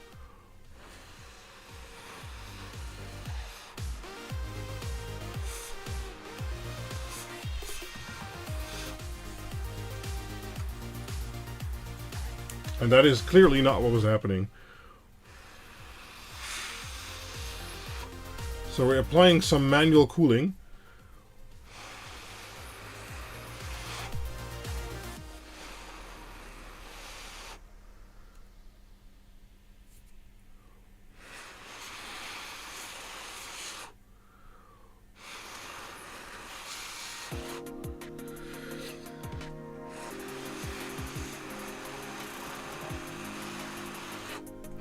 Okay, of course we can check how warm the board is now.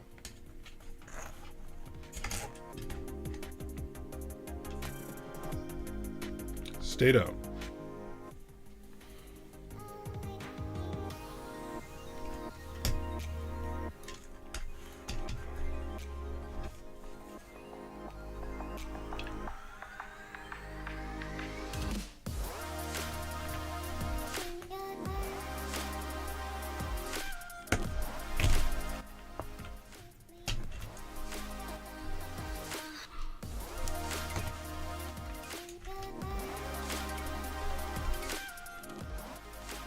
Okay, well this capacitor is still 65 degrees.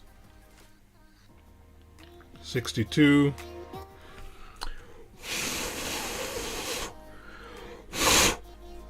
See if that helps. 59. Well, I'll take it. I'll take it. Let's turn it on again and set it to 0.5 amps. There. Oh, we need to turn this on so we can see the readout, because we should see a voltage coming through, right? Nothing. But it's also not drawing 0.5 amps now, so that's good. That's an improvement.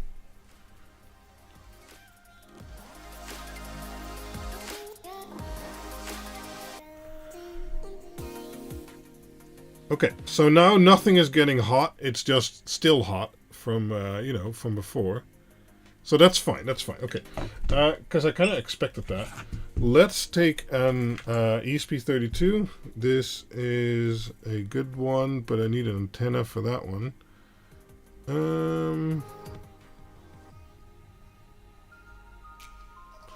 Do I just want to take a dig to go? I guess I could. Yeah, why not? And then I can use USB. That's easy. Because I need to program it too. Let me get some DuPont cables.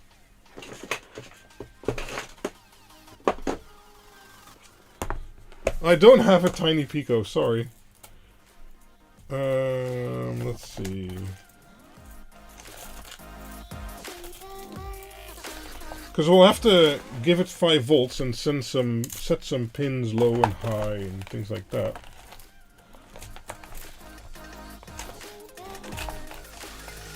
Wait, is this all? It's all male. I'll send you a pack of stuff. Sure, that's okay. If you want to. I'll use it.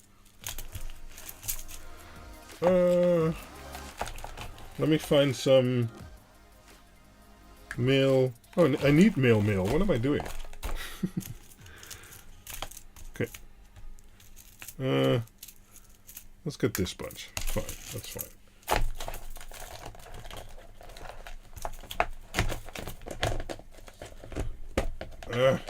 Get back in there. Good enough. Put it over here. Don't talk about it again. There. Let's see here. We need 5 volt, and I need to look up my own pinout. I think I know, but you never know. Quinled LED, dig to go. Pinout guide. Yes. So this is 5 volt. And that needs to go to this terminal, but I need to open those up. And then we'll just make an ESP home sketch, because then we might actually also be able to do some ADC action.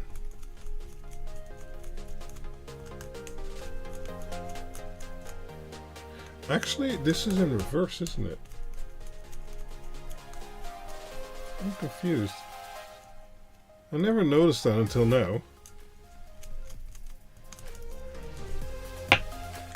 Because I'm pretty sure power is over here.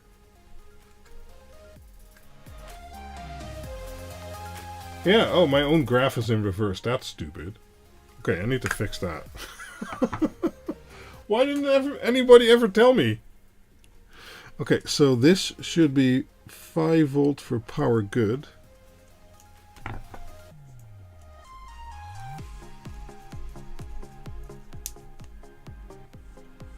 There. Then we have an on-off switch. Let's do that on IO 21.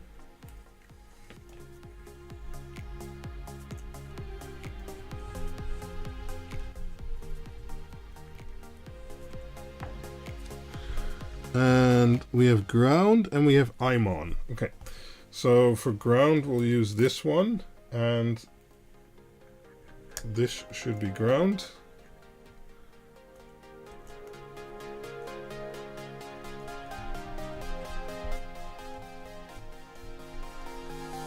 And then for I'm on, no, that's not ground. I'm on, we need an ADC pin. But there should be one on there. so let's make that blue. And 25.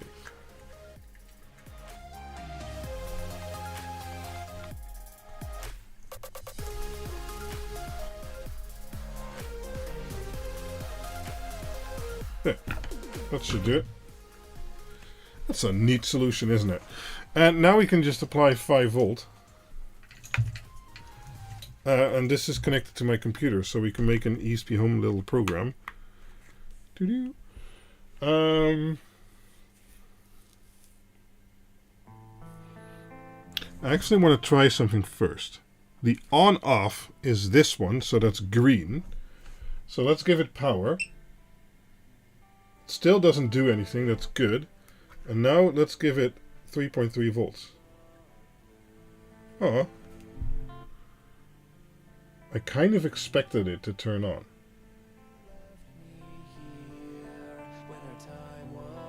Or am I confused in regards to where my pins are? No.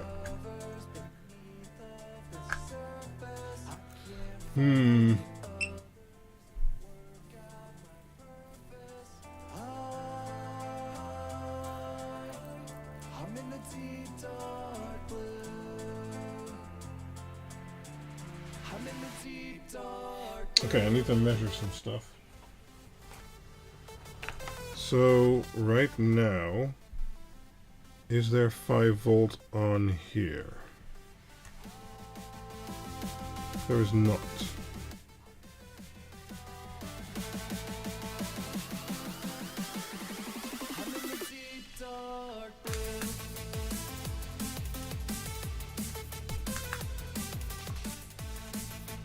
Okay.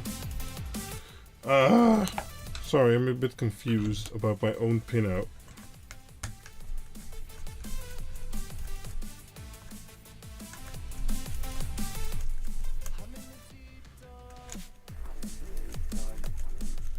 No, there's no programming. You set everything using resistors and capacitors. So let me first check if I'm stupid.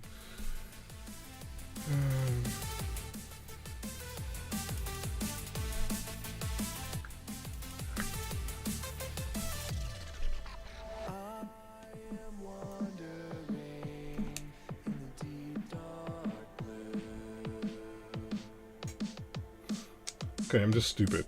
So, okay. We'll get there. So let's disconnect this. So, okay. Ground.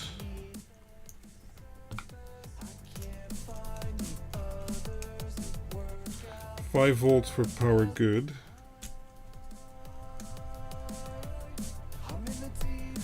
And then, in theory, we can use 3.3 volts over here to touch on off. Let's see if that works. So let's give it power. We don't see a voltage or anything here. That's already concerning, but okay. And let's see if we turn it on, in theory. Nothing happens.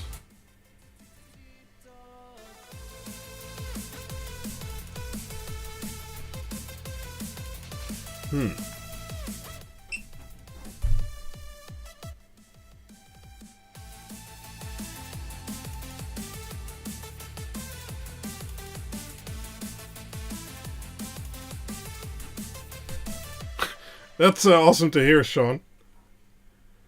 Oh, wait. Oh, thanks, guys.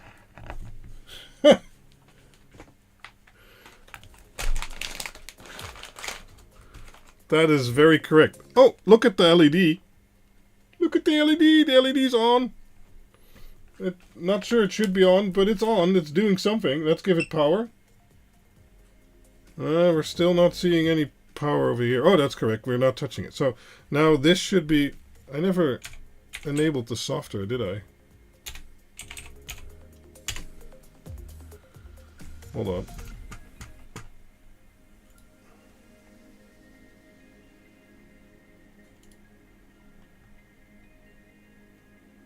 There. Oh, no, I can't minimize that. Okay. Now you also have multimeter view. So this should have 5 volt on there. It does. Okay. And this should have 3.3 volt on there. Let me... Okay, it does too. Okay. So now if I touch this pin to here... Oh! Well, my LED function is reversed. Because now the LED is off. But we're seeing 5 volt on the output. Right? So if I take this away, the 5 volt gets drained. And if I do this, that's the enable pin, we see a 5 volt on the output. So now 5 volt is making it through the board, basically. Right? And, well, you could argue that this pin is working in reverse or not, or the LED. Because now the LED is on when it's blocking, because it's turned off. And it's off when it's not blocking. Right? Because now there's 5 volt here. Whoa! Awesome! Awesome! It's doing something! I really didn't know if it was going to do anything. No, yeah, okay, I can screw this in here. That's fine. Wait, now the LED stays on? I'm confused. So if I touch it here... Oh, I turned the power off. Oh, okay, idiot. Okay.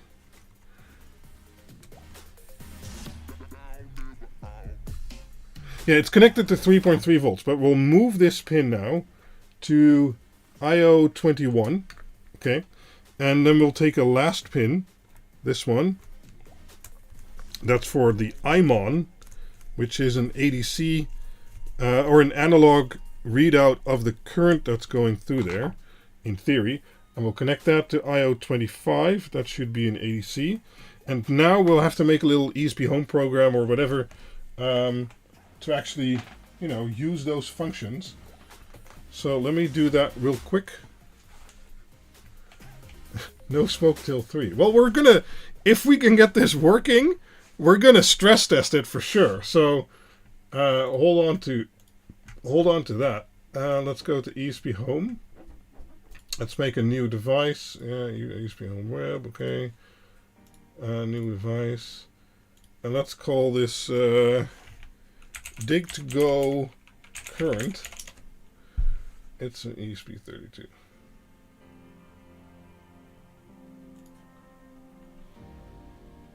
Edit.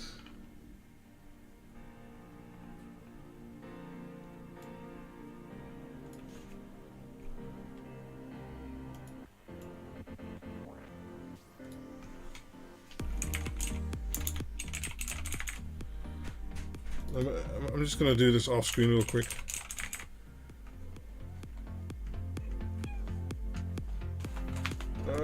Hold on.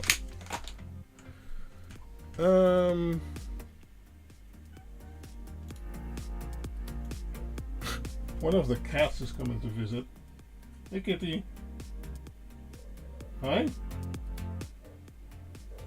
Ja, ik ben aan het streamen. Yeah, okay. He'll just have to amuse himself. I don't know. Let me copy Wi-Fi credential stuff. He's saying all kinds of things. I don't know.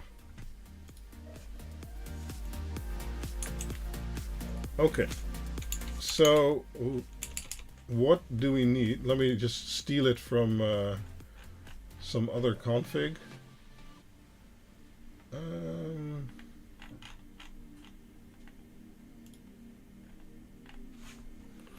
Right. There's too much stuff that's in the way. Can't see my screens.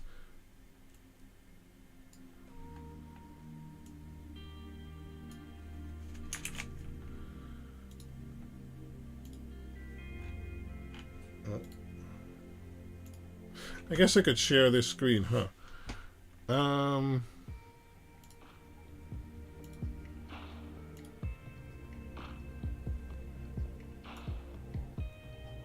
There.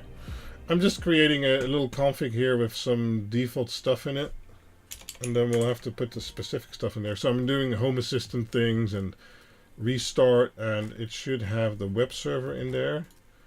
I need to steal that from another...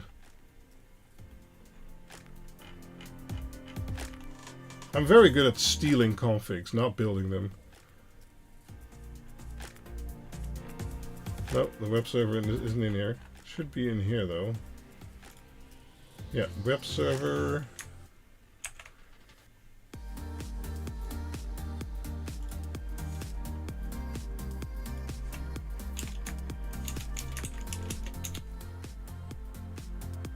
Cat is also sad there was no smoke. Hey, we don't know yet. There could still be smoke. Okay. So now we need a on-off toggle. Let's see, ESP home binary switch components.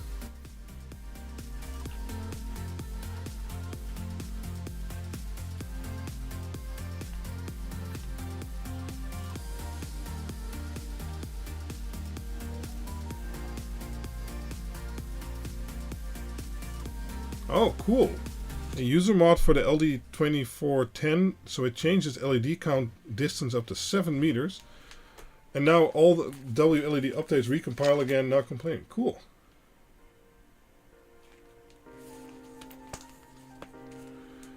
No. We can't go to 48 volt. We can go to 24 volt later, but... Oh, how do I make a button again in ESP Home? Is that a switch component? No, I need a button.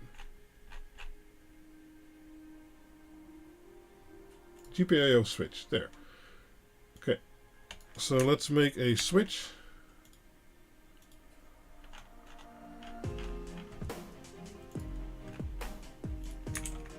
And we said the switch was going to be on IO 21.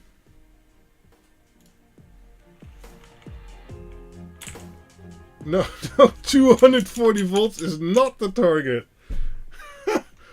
Okay. Oh, wait. Why can't I have a switch? Oh, because there's already a switch component here. Okay.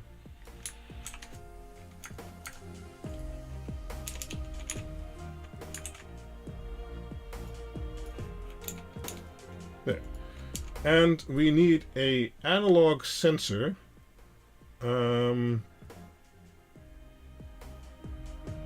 Later, Philip. Oh, you got work to do tomorrow, guy. Okay. Do some smoke for you. Well, if there's smoke, I'll let you know in the Discord where to watch the VOD. Right? Current ADC. Let's see. ADC. Analog to digital sensor. Sure. Can we then also convert that to... Okay, GPIO 25 is in there. That's good.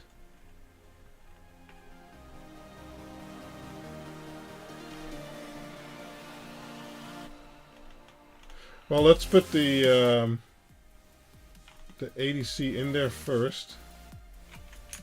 Sensor pin is 25, and this is current sensor. But then how update interval? What? I want like every 1 second. Oh, later, Johnny. Thanks for hanging around, Johnny and Philip.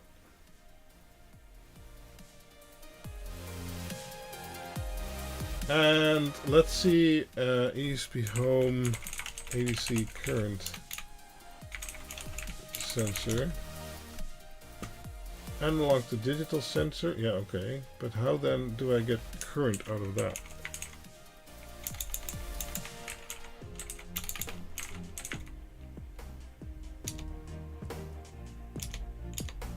Well, we'll leave it like this, okay? We'll first do...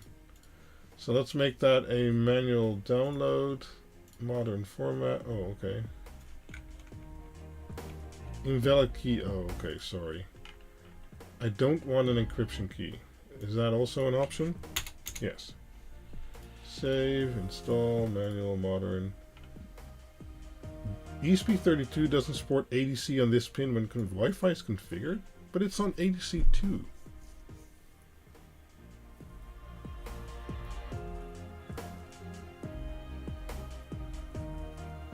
Huh.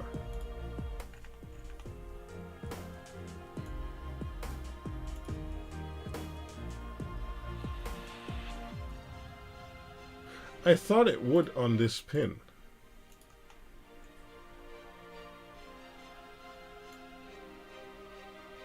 Oh, ADC2 is only usable when Wi-Fi is not configured. Ah, okay.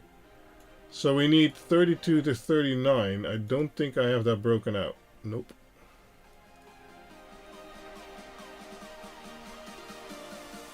Hey there, Micey. Yeah, I just noticed that, Sion. I thought it was the other way around. Okay, well, then I don't have an ADC pin on this one. Sure. Well, I guess I can just take... No, I don't have... Oh, I need an... Okay, I can take this one.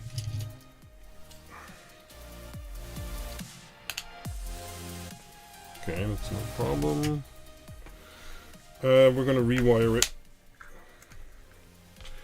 So, oh no, I need the other cables. Oh.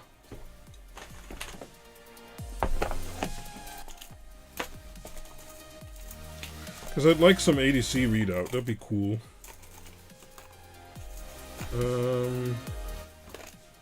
But now I need some male to female DuPont cables there.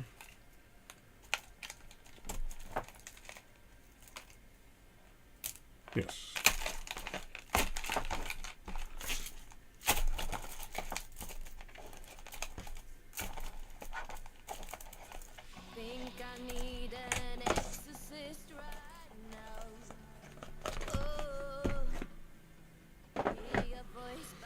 Okay.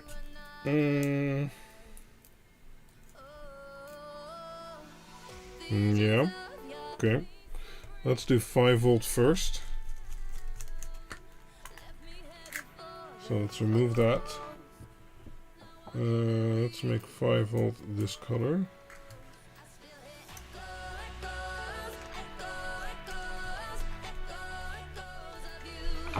And let's plug that into 5 volt with a fuse.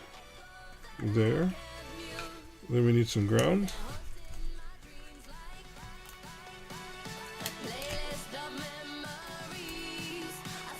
Oh, sorry. Yes. Let's plug in some ground. We're just going to use one of my... oh, that's still connected. Okay. This is ground. We're just going to use one of my Quinled LED ESP32s.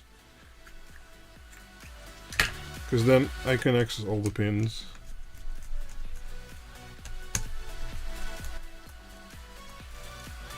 So, we said that 21... ah, sorry. 21 was on off.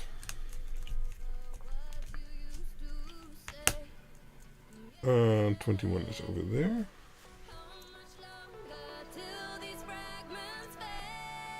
You need to shuffle your tunes a little. Yeah, I need to look up if Approaching Nirvana made some new music.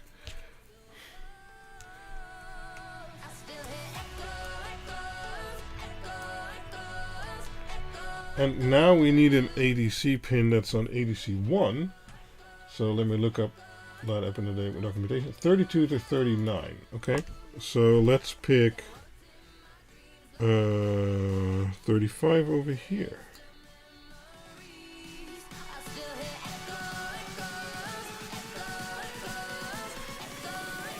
Yep. So now this needs to be 35. Save. Install, compile, compile, compile. Yes, it's compiling. Okay. And now we just... oh. There. Compiling. Now we need to just flash this little module here. And then we should be able to do that. Now this is a buggy version of my board. So it doesn't always auto-program, but we'll see. There's a button for that, so... Oh no! There's a button for that, I said. And this one has a destroy button. Jesus. Okay, I'll take Another one.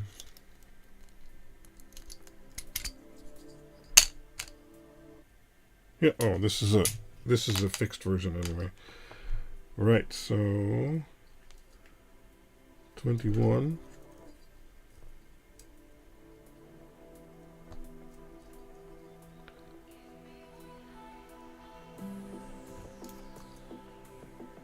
$35. No, that's not correct.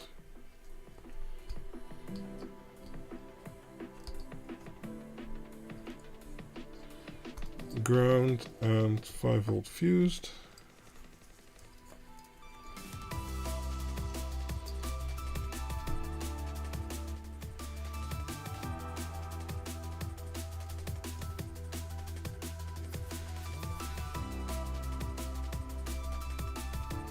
There.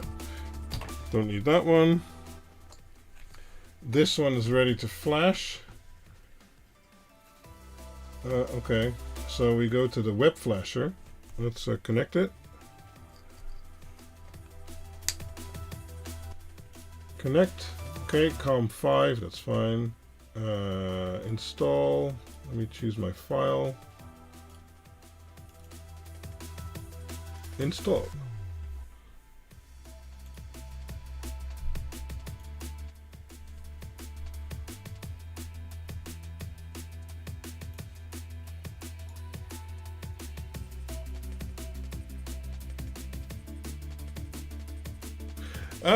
Sorry to bring this up, this question. What is the best lug terminal connectors for the PowerBoard HC? That's a good question. There is an article where I show you some fork crimps, and those would be also best for the HC version. Or you can use bigger ring lugs, but then you get into the really big cable sizes, and you also need to be able to support that on your power supply side, and that's often the issue. Yeah, that's the best advice I can give you. The screw is an M5, so you need an M5 or an M6 hole with a little ring washer there. And it depends on how big a cable you want to get on there. Okay, the configuration installed, good. Let's see if I see it on my DHCP. I think I do. So let's check that.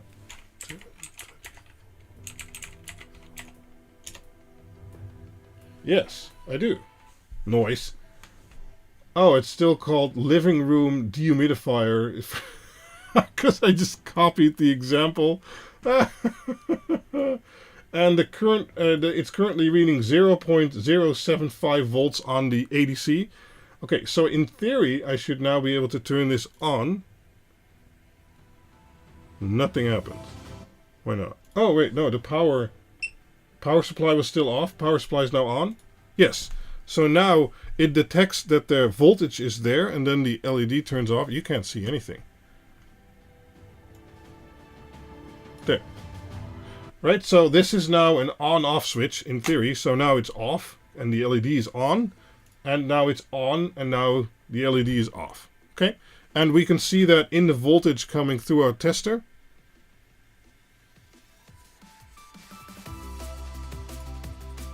Yeah, but check the article.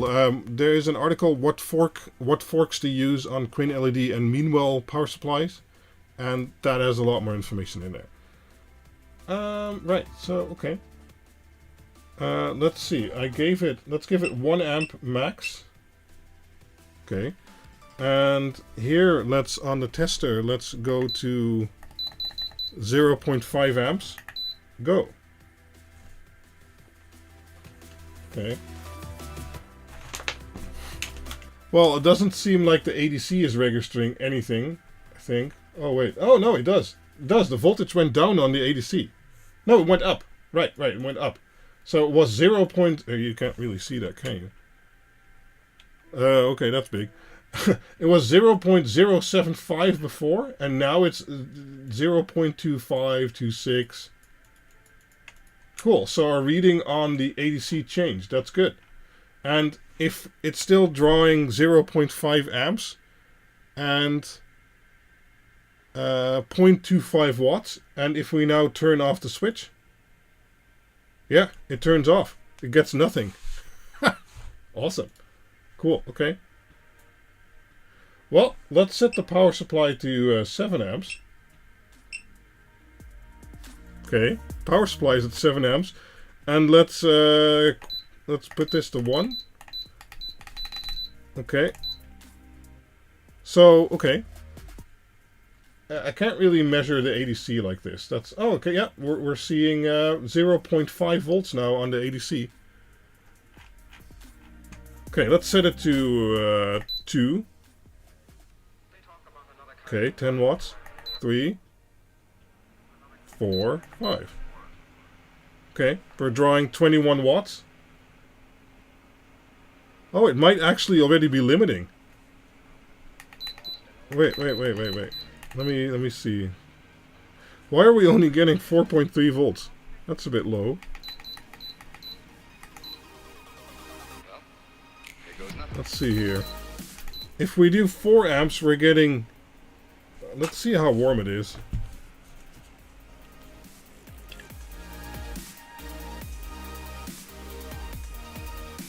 Oh, this is just something I'm testing, Alan. It might replace fuses and things like that on a future board, or it might not, you know. But without testing, we'll never know. So the board is stone cold. My fingers are the warmest thing in that picture for sure. So that's not a problem. Let's see the bottom side. Yeah, that's all cold. Okay. That's good. So it's not heating up with 4 amps going through it. But I am wondering why we're not getting a higher voltage. So let's go to 5. It's drawing 5 amps, but the voltage is only 4.4 volts. That's quite low. I don't know, let's go bigger. Oh! It turned off. Oh yeah, it's doing its thing. See, you saw it blinking? That's when it's I programmed it so it'll do a hiccup mode 4 times, or in theory 4 times, and then it should shut off until it's turned on and off again. So this is still trying to draw 6 amps. The input voltage is 5 volt, but I can measure and see if it's just a cable dropping the voltage. Could actually be, because this isn't really thick cable. So it's still trying to draw 6 amps. But it's shut off, so it's not getting anything through, right? Voltage is 0. So let's flip the switch to off. And then flip it to on again. You see it hiccuping?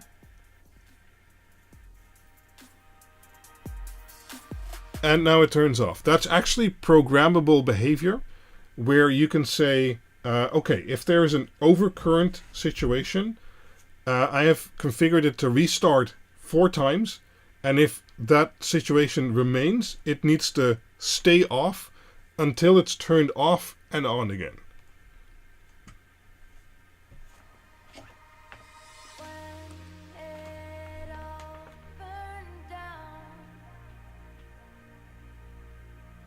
If you want to measure the total current, John, you can measure it on the positive side coming from the power supply. So let's go down to 4.5 amps. Alright, okay, and then I need to disable it and then enable it again, and then it'll start letting current through again.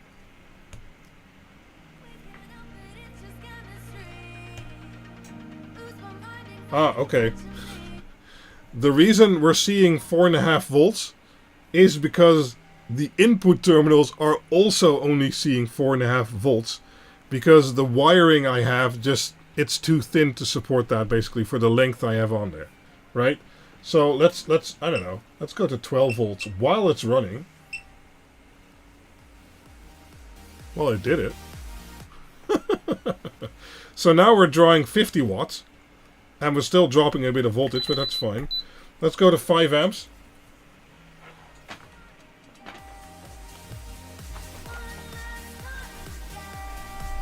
Okay, It's drawing 5 amps exactly. There's voltage drop there, but that's fine. Your fiance is calling you an LED addict. Cool. That's awesome to hear there, John.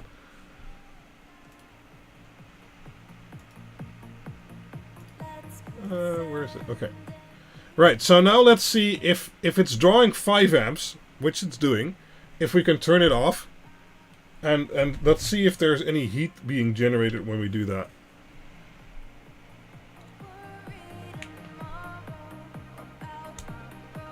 DSLR DIY CNC, hit me up on Discord and we can discuss that. Okay, so looking at the heat on the board, we see almost nothing. The chip is... what is it? 33 degrees. While drawing 5 amps. That's not bad. That's better than a PTC probably. Okay, now let's turn it off. Just, you know, while it's doing 5 amps. Let's just turn it off. Beam.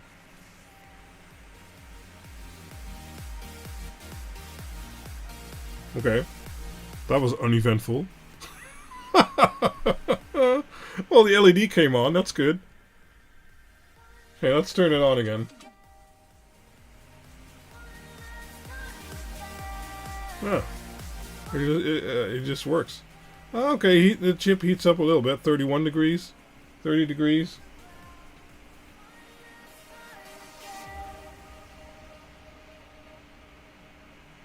Okay.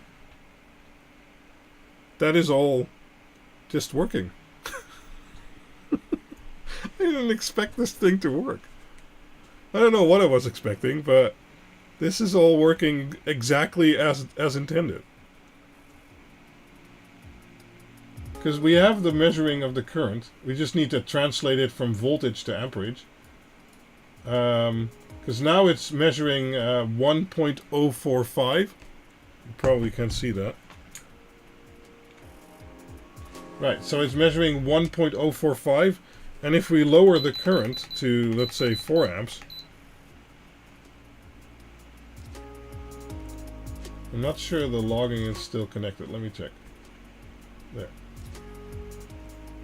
Oh, it's still 1.045.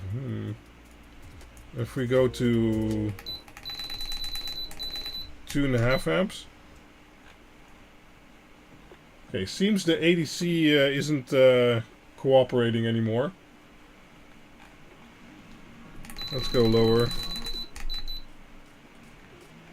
Oh, okay, if we go lower, it is cooperating. Because then we see 1.045 and then 0.73 and 0.54. And if we go even lower, yeah, we see the voltage declining or decreasing. So that is working. Just not, it's plateauing for some reason. Oh, we can just look here. Jesus. Okay. So if we up that, it goes up, it goes up, it goes up.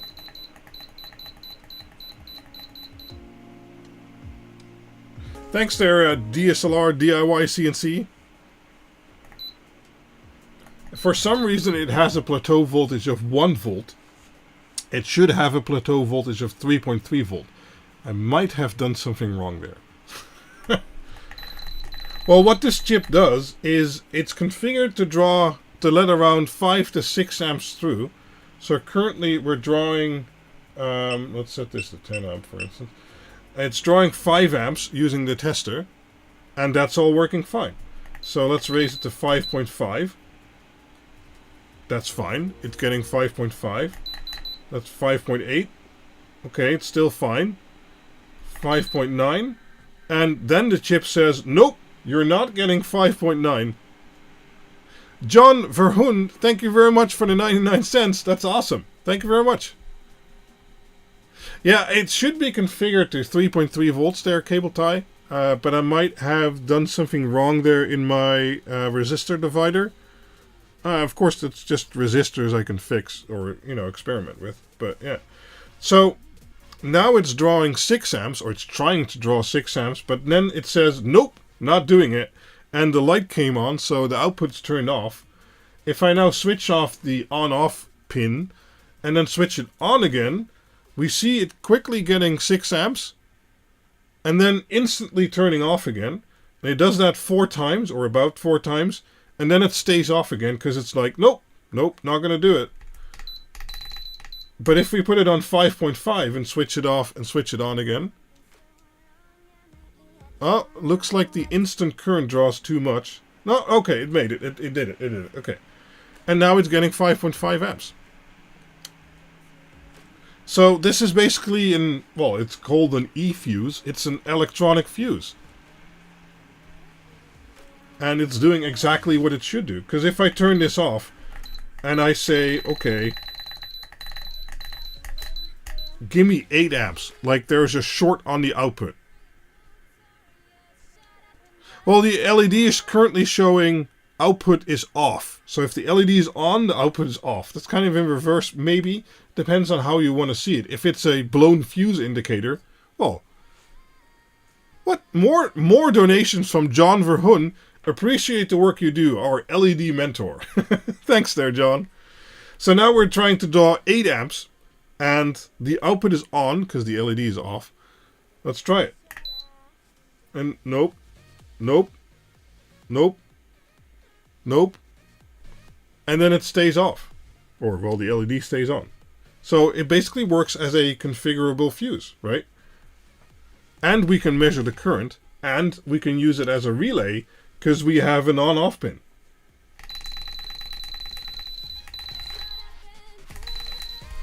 Because if we now set it to 5 amps, and we turn it off, and we turn it on again, instant draws a bit too much there. Perfect. Okay. So you guys want to see smoke, right? Let's put it to 24 volt. Oh, right. There. Because that's the maximum this chip will support. So in theory, 24, that should still be fine. Okay. It's on 24 volt. It's on. It's giving output because the LED is off. Okay. Let's turn it on.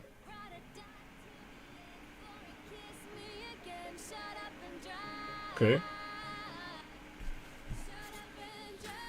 Oh, it turned off. Why did it turn off? Is it getting too hot? Is it getting hot? Is something getting hot? Let's see. No, nothing's getting hot. It's all 29, 23, 28, 29 degrees. Okay. So that's not it. What happened?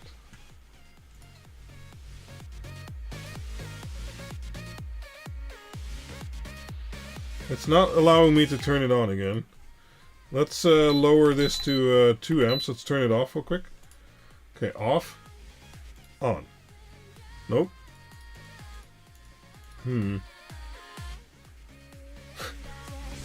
It might have died. Let's turn off the power. Okay? Let's turn off the power to here.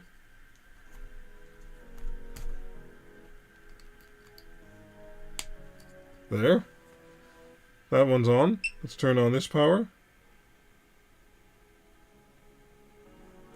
Need to refresh this. Okay, on. Nope. Oh, no, okay. It did it again. It did it again. Okay. And I am getting 24 volt on the output. Okay. Okay. Okay, okay. So far, so good. Is it heating up? No. Nothing's heating up.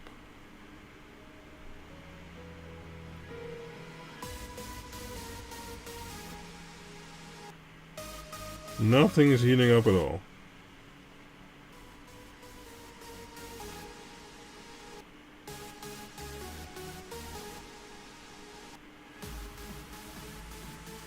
Okay. 3 amps? Maybe it's a configuration error? I don't know. Because you can also get these chips with power limiters inside. But this one doesn't have that, because I don't need to limit on watts. I want to limit on amps, right? I just want to limit current. 4 amps.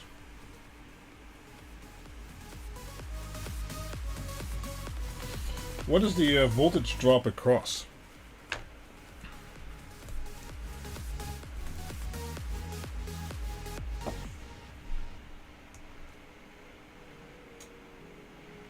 $23.587.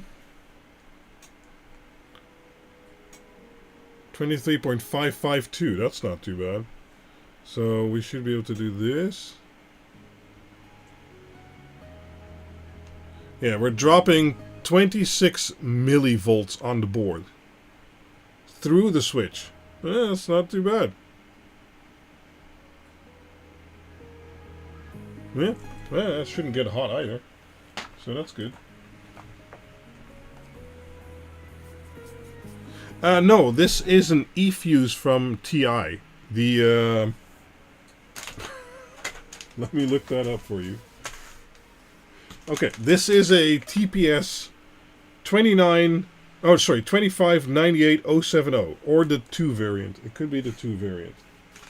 Because there's a cheaper and a more expensive one, and the only difference is the amount of amps they support.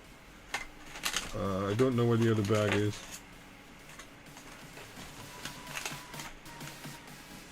Yeah, I don't know where the other bag is, but it's this guy. TPS 2598070. Or the 98270, I believe. It's the variant.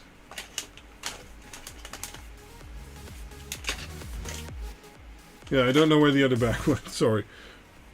Is it over here? It doesn't matter. They're both from the same family. And it's an eFuse, so we can do current measurement, we can do on and off, and it can do fusing. It's been doing 4 amps for a while now. It's configured for 5. So let's go to 4.8. But it should also always be a little bit headroom, right? So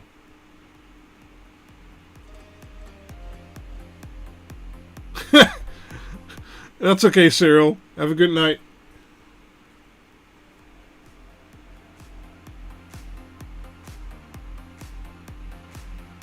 No problem. Okay, 4.9.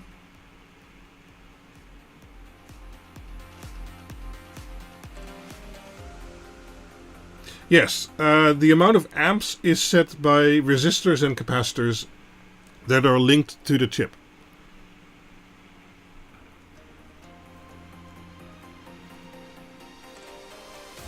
Okay, 4.9, still working fine. Yeah, this is kind of the anti-smoke thing itself. This is made so it prevents smoke from other things. Okay, 5 amps.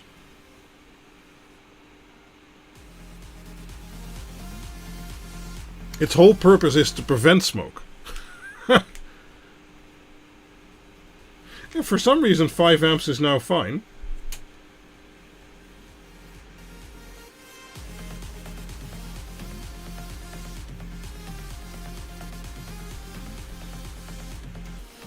Let's leave it running at 5 amps for a little bit. Where's my drink? I want a drink. Let me check my phone.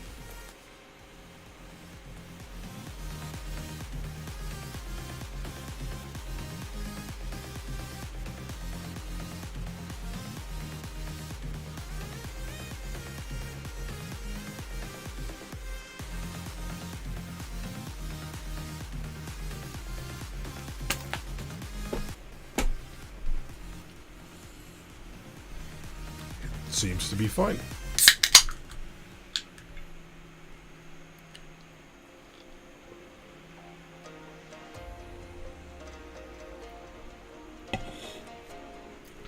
Well, you configure it using the resistors and the capacitors. And if you want a different value, if you don't want it to shut off at 5 amps but at 6 amps or at 7 amps, you program that value. So let's say 5.2. I don't remember exactly what I configured it to. I thought it was around 5, 5.5, 6. So far this is fine. 5.5.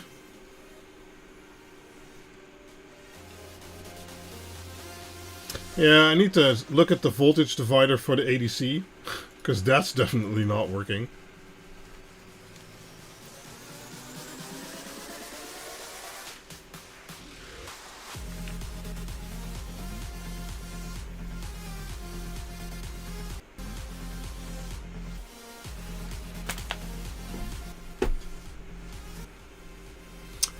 This version you can only configure on amps, but you can also have a version which will clamp on voltage, so there's only a certain voltage range it'll let through, and you can have a version that will limit based on watts, so then it's volts and amps combined, right?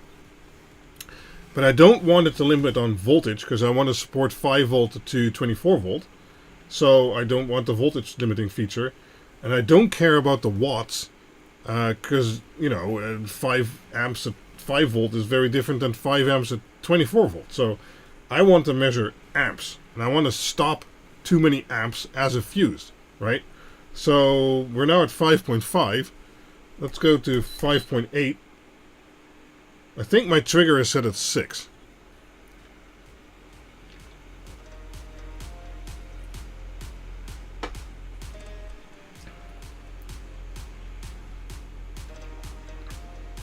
$5.8. Okay, let's go to 6. Oh, I saw it blinky there. Yep, it's turned off. It's turned off. It's like, nope. This is done. Okay, let's go back to 5. And it's still trying to draw, and let's reset it by hitting the switch. Oh. It crashes, it seems. Nope.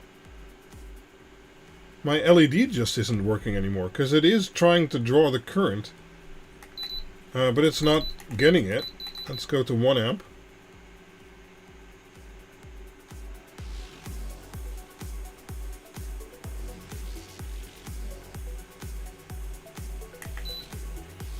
And let's turn this off, and then on again. Right. So once it triggers, it can't deliver the surge current to turn it on again. So that's also what we saw before. The chip didn't crash. Now that I've turned the test off, it turns on again just fine. It just can't handle the surge of turning it on at once. But then can I do this? No, I can't do that either.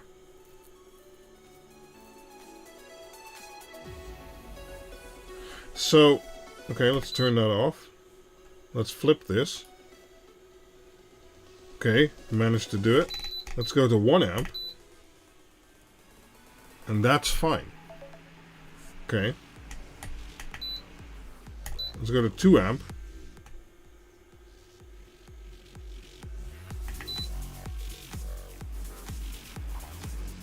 Okay. Let's go to 3 amp. That's also fine. 4 amp. Huh.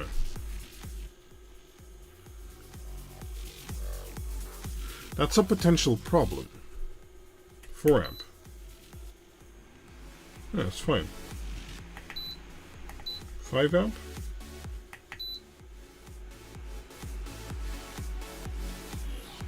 So now it can do it, but if I trip it like that, and then quickly lower the load, it's trying to turn it on, but it can't do it. And now it's off. Turn that off. Flip the switch. Flip it again. It did it. And now it works again. Okay.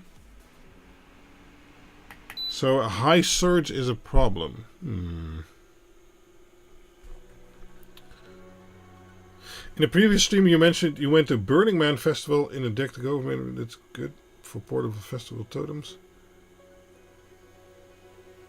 I haven't been to a Burning Man myself, but I know my controllers get used at Burning Man festivals. I have used a Dig2Go during some hacker festivals and stuff like that here in the Netherlands, though. All your background music is drum and bass or EDM type music. Big fan. Just wanted to see if you're into that music. Yeah, this is from Approaching Nirvana, and I generally like most of the songs he brings out, so at one point I made that the background music in my live streams, and it's stuck around, so... Yes, it has a configurable timeout, and currently I have it configured for 1 second. So it stays off for 1 second, and then it tries to turn on again, and it should do that 4 times. Ah, cool, Alan. Capacitor inrush? Yeah, possible. But then not so much this capacitor, but the basically the load. But if it's on, and I hit it with 5 amps, that's fine. So it's only when it's triggering that it can't hiccup back up again with a too high draw. Right? So it might think that the high draw while triggering is a circuit breaker or a fuse action instead of a valid action. The EDM just adds to the whole. I love this channel. Thanks, Sir John. Yeah, the ESP isn't doing anything. It's providing 5 volt for a 5 volt circuit because I didn't want to put an LEO on here, and it's providing ground for the other signals, and then the 5 volt, and then it has just an on-off pin which is just connected to one of the pins here for a 3.3 volt on or a ground off, and then it has an ADC pin leading back to the ESP for current measuring. So yeah, that's correct. So I can hit this switch because it's now drawing 5 amps, and I can hit the switch, pew, and it turns off.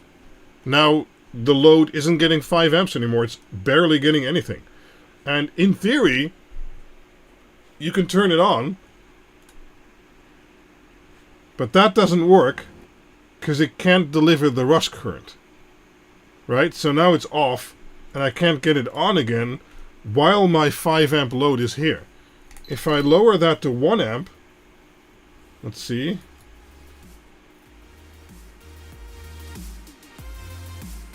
Nope, still doesn't do it. I can't get it to turn on again, even if I flip the switch.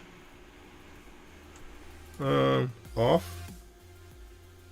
On. No. But if I turn off the tester, so now it's drawing no load, flip this off and on. Oh wait, I need to flip it off, on. Yeah, okay, yeah. Now it's turned on, so now it's fine, and I can draw my 1 amp again. But it has a problem with the rush current.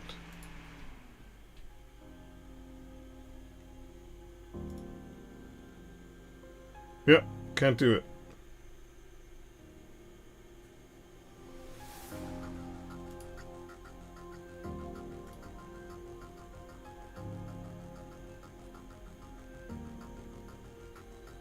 No, can't do it.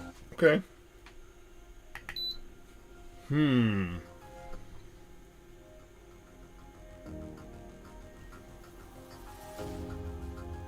Yeah, that's correct, cable tie, but there is a certain range you can set combined with the voltage and the amperage and the heat of the chip.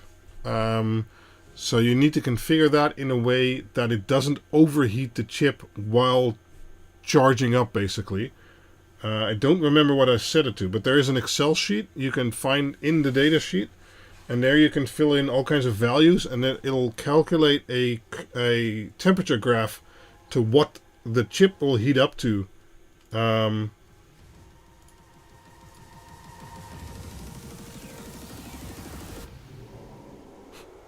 think I completely broke it now. Oh no, did I?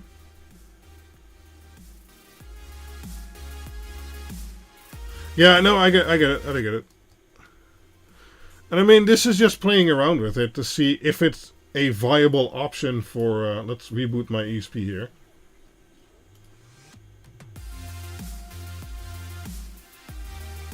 Did I kill my ESP? No. There. Okay. To see if it's a viable option in one of my future projects. Because, you know, without prototyping, we'll never know. And so far, it's doing well in regards to current transferability. Just if you turn it off and on again, it's not able to provide the current instantaneous.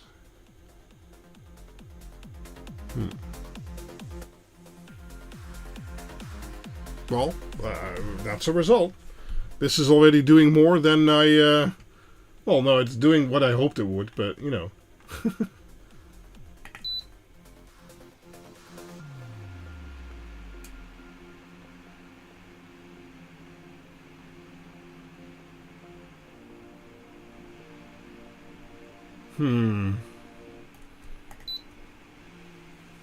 Yeah, because once it's on, it's no problem upping it to 5 amps. It's just the initial rush current that's the problem.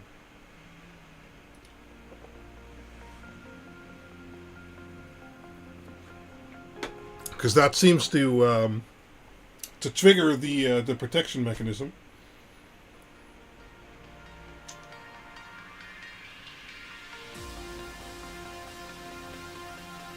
Okay, well, that requires some offline thinking. In the end, there is no smoke yet. And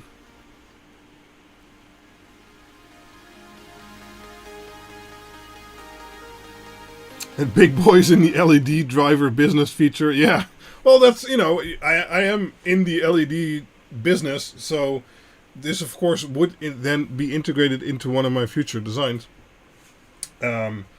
But we kind of do need the inrush capabilities, though. No smoke makes a boring stream. We had smoke. We had flux smoke. Doesn't that count? And we had hot air station smoke. And a slightly melted plastic smoke, although it didn't do too bad in replacing that thing there. Sure, it will be interesting to see a display with current power. Yeah, absolutely. I mean, in the end, if we'd have like 4 or 5 fuses on the board, we could display all the current going through the individual fuses, actually. This isn't Electro Boom. No, true.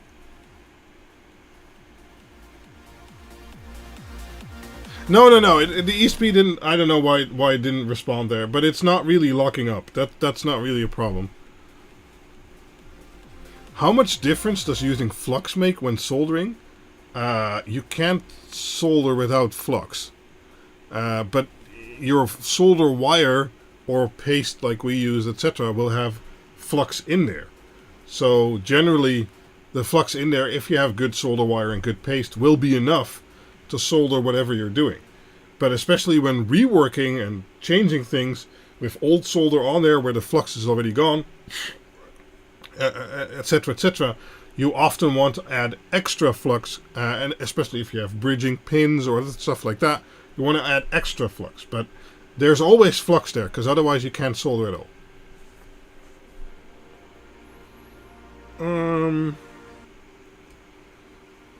Well, as a result, for a prototype board, I'm actually not too displeased. It's actually doing everything that it needs to do. I can turn it off. Can turn it on again. No, I can't turn it on again because this is drawing 5 amps. Okay. Can I turn it on with like 500 milliamps?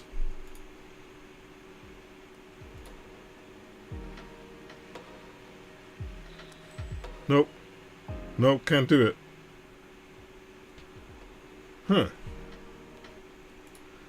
Well, okay. Let's get rid of this tester. Let's turn this off real quick and turn this off.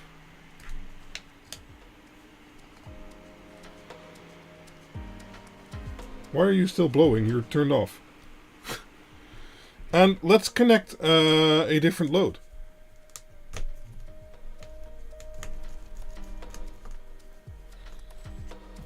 Yeah, I'll scope it all. I'll scope it and everything, but not on the stream. I don't like doing that kind of stuff on stream.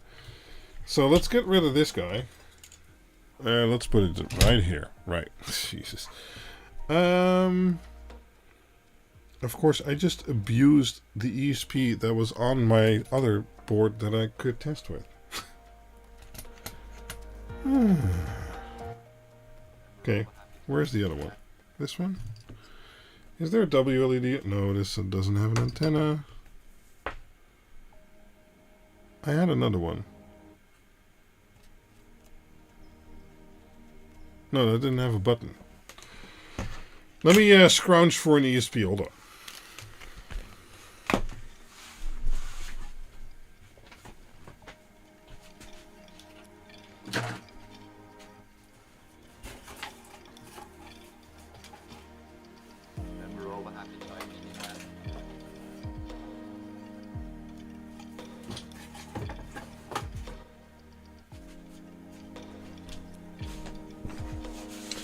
There.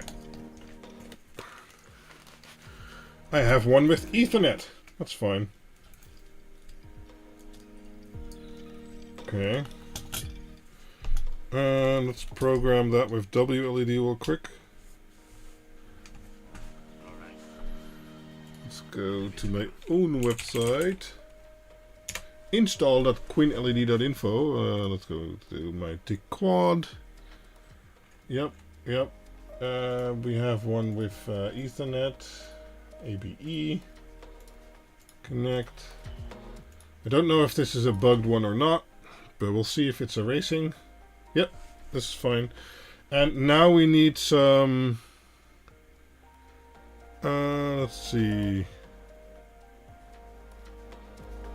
Well, let's give it a good test. Let's get some 24 volt LEDs. Can I draw 26 amps of those?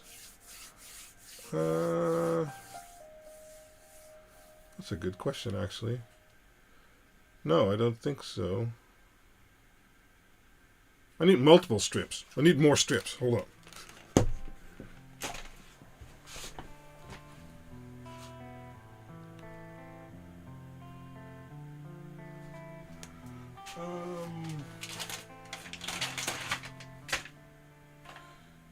Yes.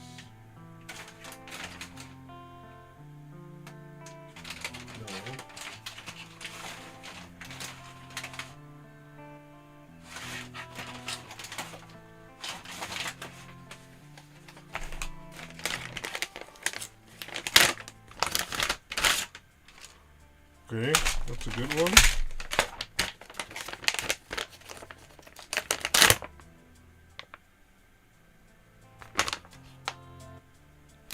Sure. That'll be fine. Good. I'm getting two 24 volt high power addressable RGB strips.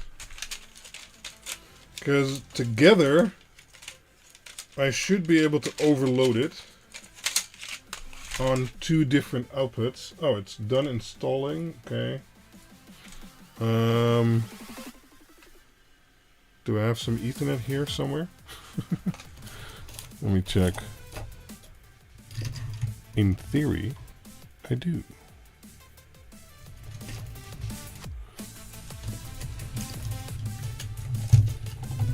There. Yep. Blinking away. Do I get an IP? Yep.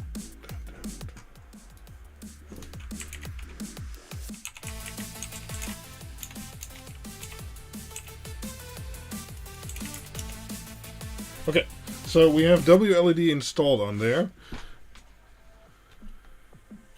Let's disconnect this for now. And we need a power wire coming from here to here. I should have some of those pre-made.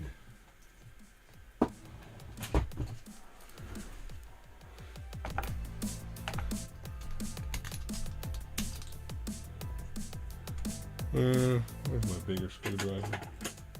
Nope.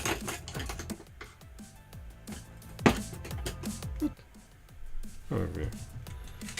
And that'll be the last test we do today, but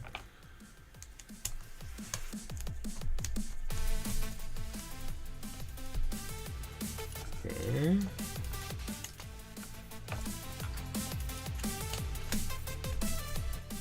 Power supply's off. And negative.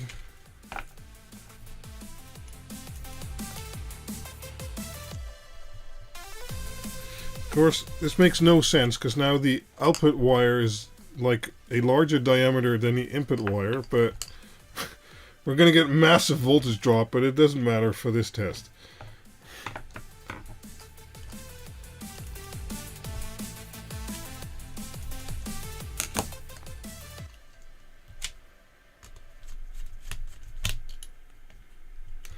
Okay. I just grabbed a dig quad from my desk, but those could always be malfunctioning prototypes. We'll see. We're gonna leave the other ESP connected also, because you know, why not add more wires? Let's see. There's one output here. But this one is the wrong connection type. So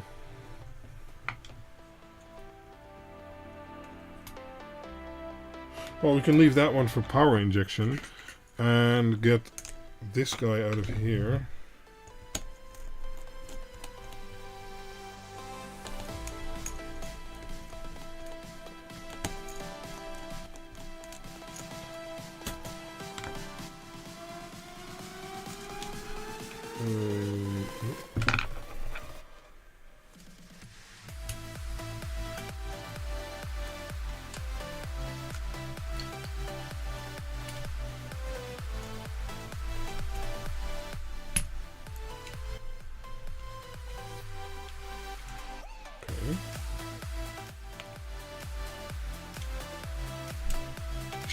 This one does not need data.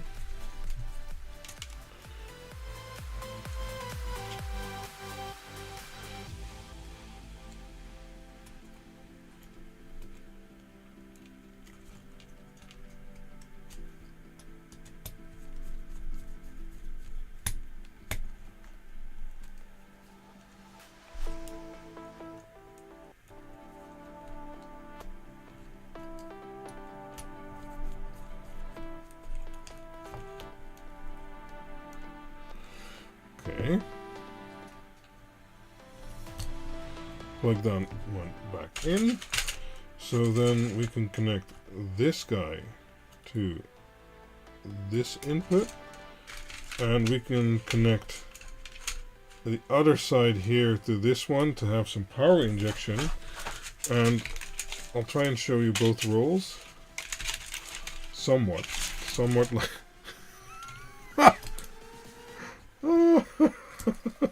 This is the best testing setup ever. Let's see, if there's smoke we can still see it. There's a loose connection there. That's all good. Okay. Power supply is set to 24 volt. When we need USB back on our enable plug. Like so. Okay, let's see if we can still go here. Yes. Okay. Okay, it's off. Okay. Let's give it power.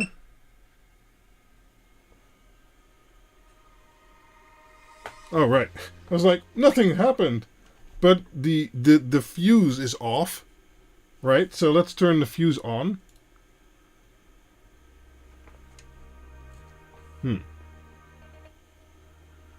Still nothing happened. Turn power off. What's wrong?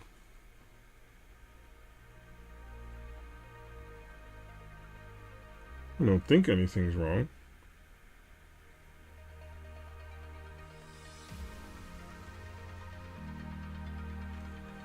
Okay,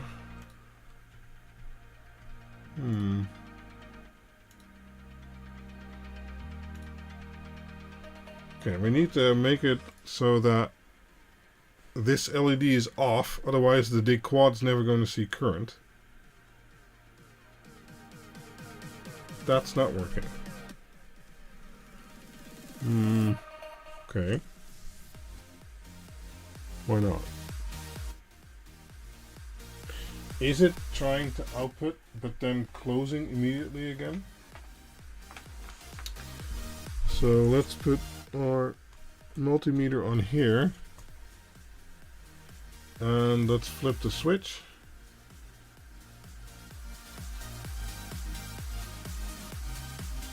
Oh wait, power supply is off. Oh, okay, okay, okay. Not sure what was going on before, but now it worked. Good. Good, good, good. So now we have power running through our E-fuse. We're currently drawing only 15 watts, so 0.65 amps. Let's configure these LED strips both. Oh, we don't need a power limiter. Let's go to 100 and 100. Oh, save.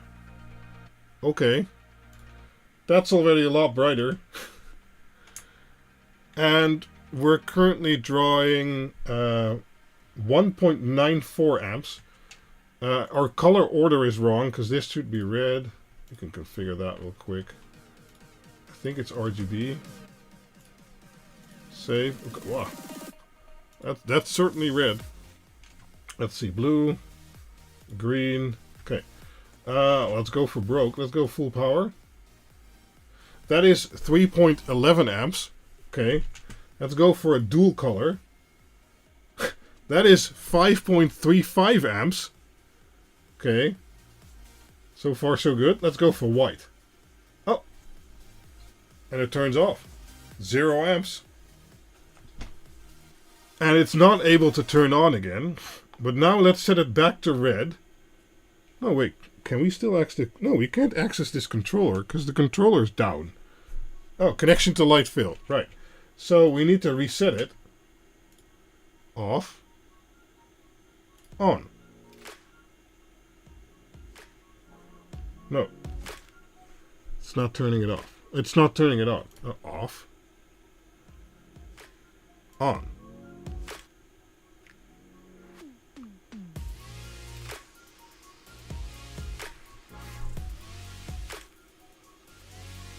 Why isn't it turning on?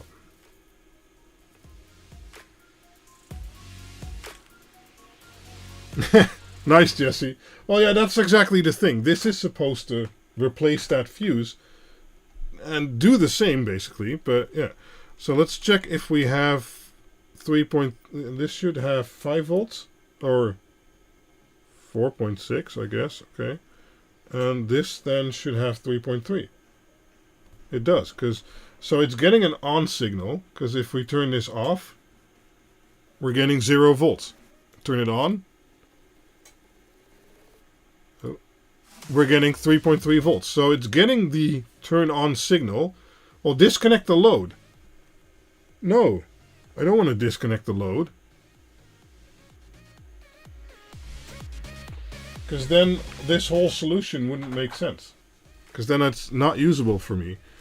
Of course, there could be some reconfiguration in slew rate, skew rate, whatever, but it is what it is right now. Let's turn off the power. Turn on the power. Okay. So, during initial boot, it can do it. Right? So now it's drawing 2 amps. Initial boot, no problem. Okay. But if we turn it off, it turns off instantly. Excellent. And if we now turn it on, it doesn't want to turn on again.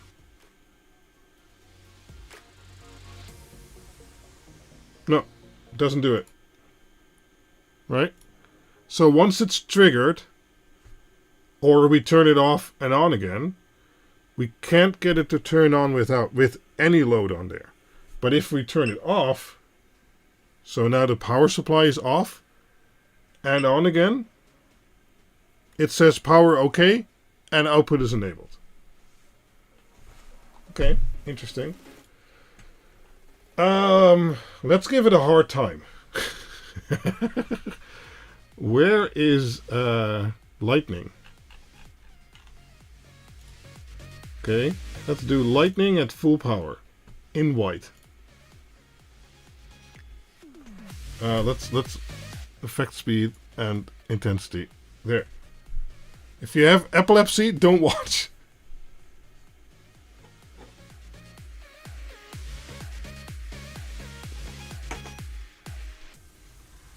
Oh, it triggered. Okay, that's not good.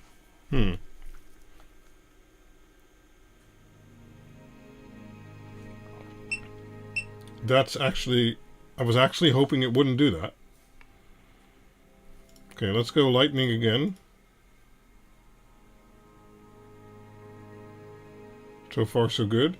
Let's up the brightness.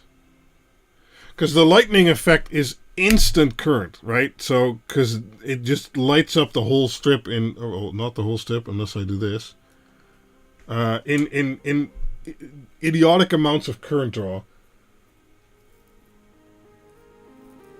Well, it might actually have been correct, because it was set to white earlier, and that can exceed the 6 amps we configured. So, I can't actually measure what kind of current this is using, because my bench power supply isn't fast enough for that.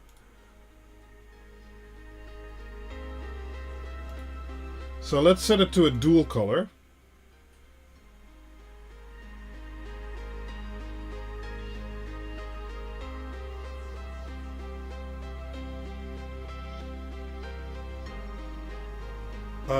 I think so, yes. Let me check. Where is my KiCad?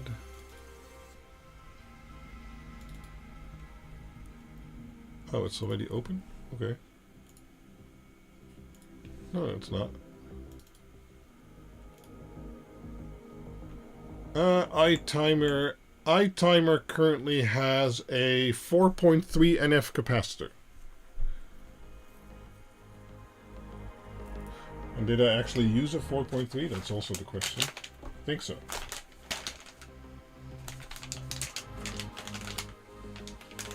One, 22, 100. Oh, I used a 4.7. Yeah, I used a 4.7 nanofarad capacitor. So far, it seems this erratic load is okay. Let's hit loading.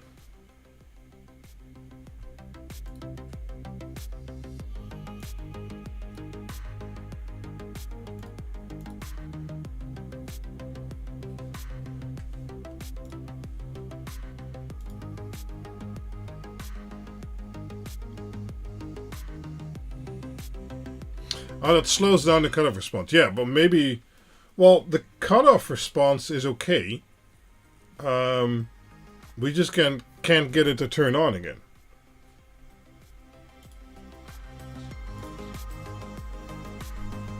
I'm just gonna do some effects. I don't know. Meteor smooth.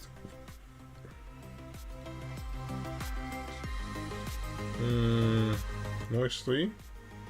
No. The always good Paletti. Yeah, we're at 3 amps.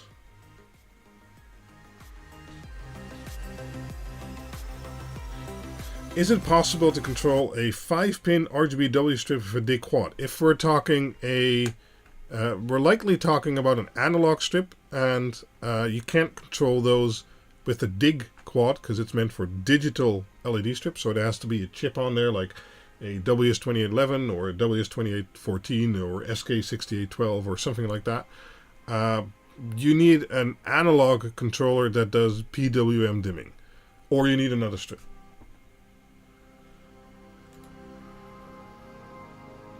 Let's see. Rainbow. How much does rainbow draw? 3 amps. Alright.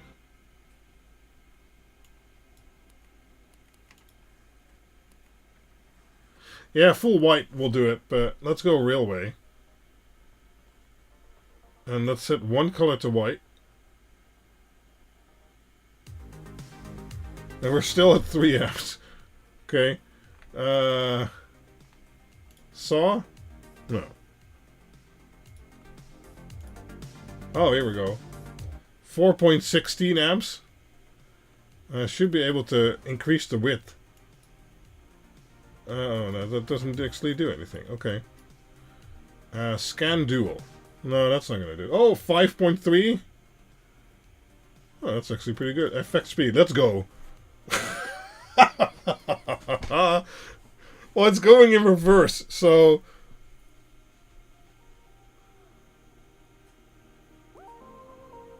Oh, not exactly, because there's phantom LEDs configured. We're at 4.1, 4.6. Somewhere around there. That's actually not too bad in regards to transients, because, you know, this is messing with it real good.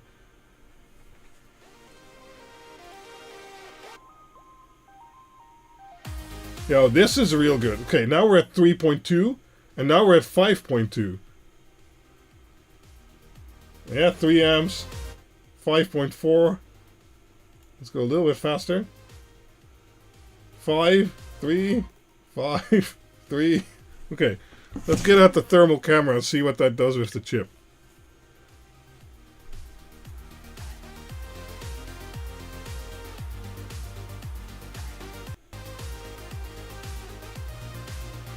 Okay. This chip doesn't care. 32 degrees. Well, that's good. That's good. Anything else on the board carrying right now? No. No. Maybe the cable. No. Cable doesn't care either. Okay. Well, the LED strips care. They're like 45 degrees. Yep. Oh, what? 75. Oops. 80? Uh-oh. I shouldn't do that much white. Let's do red. Okay, and now let's see if we can instantly kill it. Because let's go to this effect. And the LED's off. Solid white. Bang. Okay, so solid white instantly pushes it above 6 amps. And then it's like, nope. You're not getting above 6 amps. No current for you.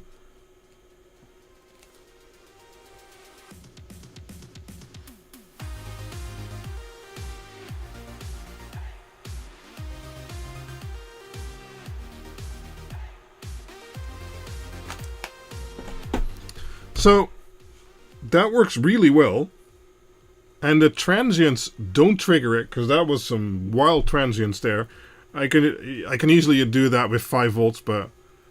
No, that's right. Doesn't seem to be retrying. That's correct. So, it might be a... There's two kinds of cutoff. There's a limiter cutoff and a circuit breaker cutoff. Maybe it's a circuit breaker cutoff. I don't know. Let's see if we can turn it off.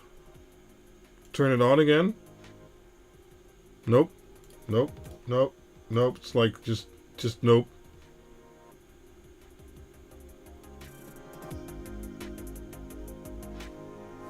When you see this temperatures, can you design more with this board? How do you mean? It's sure. It's not getting warm at all, like at all. So. Yeah, but currently the chip is configured for 5 amps, but there's also a different version I also have that can go up to 15 amps. Now, we're not going to use that or need that if we're driving LEDs, for instance. We only need a 5 amp or, let's say, 6 amps cutoff and a, let's say, 10 or 11 amp cutoff. But yeah, the board is designed the best way I can design it. So there's lots of heat sinking on there and multiple layers and things like that. But, you know, if you're testing something, you have to test it right. So, yeah, now I can't turn it on. That sucks. Why can't I turn it on? Well, it has to be a configuration thing. I hope that's a configuration thing. Because if I turn off the power, turn on the power, it's still not doing it? Oh. Okay. Turn off power. Turn on power. Flip the switch? No.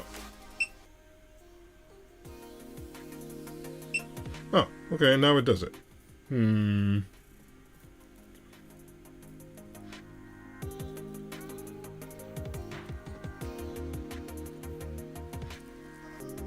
Well, yeah, we have to see if we can fix the inrush issue. Because currently it just doesn't want to turn on whatever load there's on there. That doesn't make sense. I mean, it has to be able to turn on with some load on there, otherwise it's useless.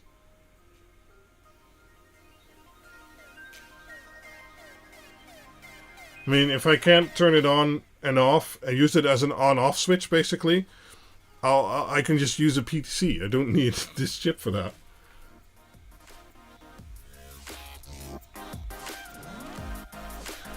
So that's likely something I just need to fix somehow. Let's turn it off while with this load on there. That's about 1 amp. Off. On. Nope.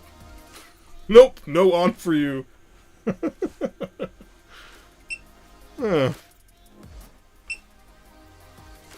So it kind of works. Well, you know, there's always issues.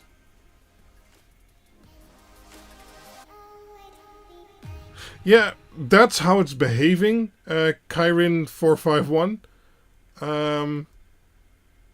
But in theory, I don't think it should. Or I just configured it wrong. That's very possible. So, I mean, this is my first test with this chip ever. Or with any chip of this type. So, who knows? Right? I don't know.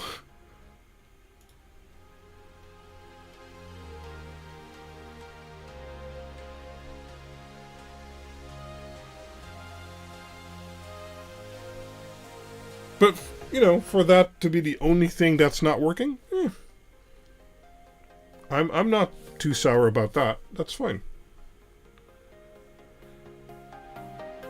Yeah, agreed, Corinne. But then, if there's only like with the load tester, if there's only like 1 amp or half an amp of load on there, or this will likely even be less, then that should also count as having the fault condition removed, right? Yeah. Oh, I zoomed out too far. You can see my mounting solution.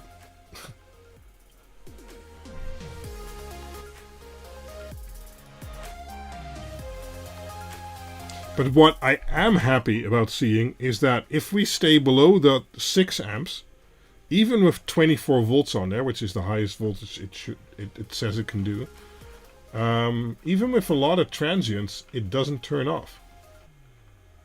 Because I was kind of afraid for that. If the current draw would vary a lot, that might actually trigger the E-fuse turning off. But that doesn't seem to happen, so that's pretty good.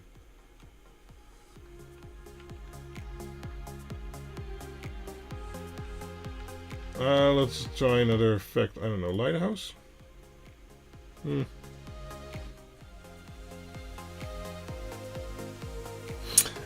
Sure, the 10NF and 15NF will influence it slightly. Let me check what that is on.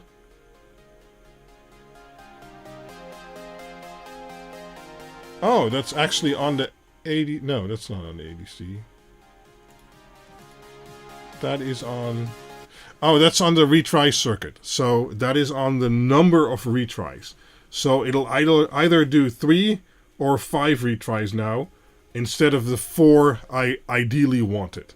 So, that's not going to influence that much.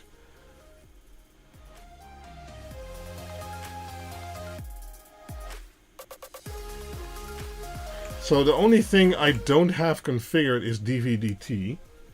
Because I don't have anything on that leg. There, I had to do not place there.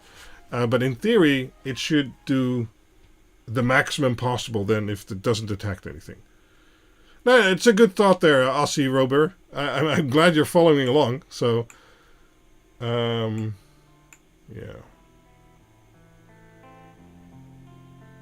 Yeah, I don't know.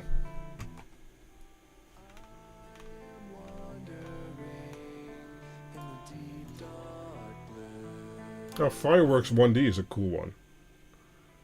In regards to transient loads.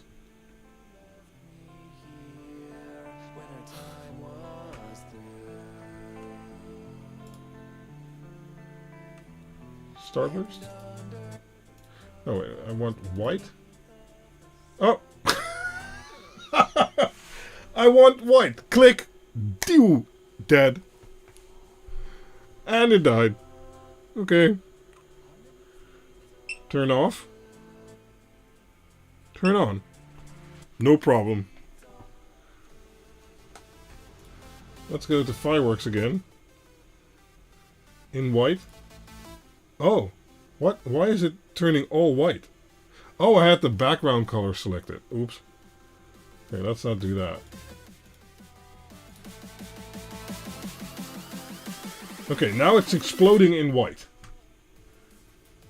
Good, good, good. So, how far can we go?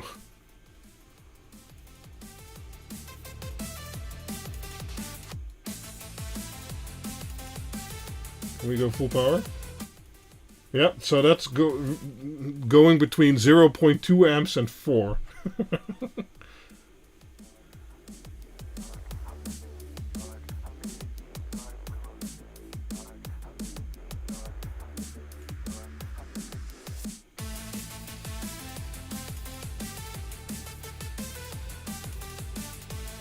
I don't know. Right. That's all pretty decent, I'd say. This is a better result than I hoped for or expected. I don't know. I never know what to expect. I design it the best I can and then see what works and what doesn't, and I improve on there. And so far, this is doing basically exactly what it should, except that it doesn't turn on anymore when you turn it off or it triggers off. But other than that, and the ADC is not working correctly, but that's just a minor thing. But other than that, I'm pretty happy with that. That could have been a lot worse. Even the soldering went, could be better. But hey, it works. So yeah. Anyway, thanks for coming and joining me on this impromptu live stream. I have some more prototype boards coming up and designing and all kinds of stuff. And thanks for joining along. I really appreciate that, and makes it worth, hanging out with you guys. Normally I do this just me by myself listening to some music here in my garage. That's fine. But I like doing the live streams on Friday, but I really wanted to release this video. I was like, and then I was like, why not just do both? And that's exactly what I did. So here we are. Thank you for hanging out with me and joining along, and I hope you found it entertaining or learned something, and I'll catch you in the next live stream video, Discord, or wherever. Thanks, guys. Bye-bye.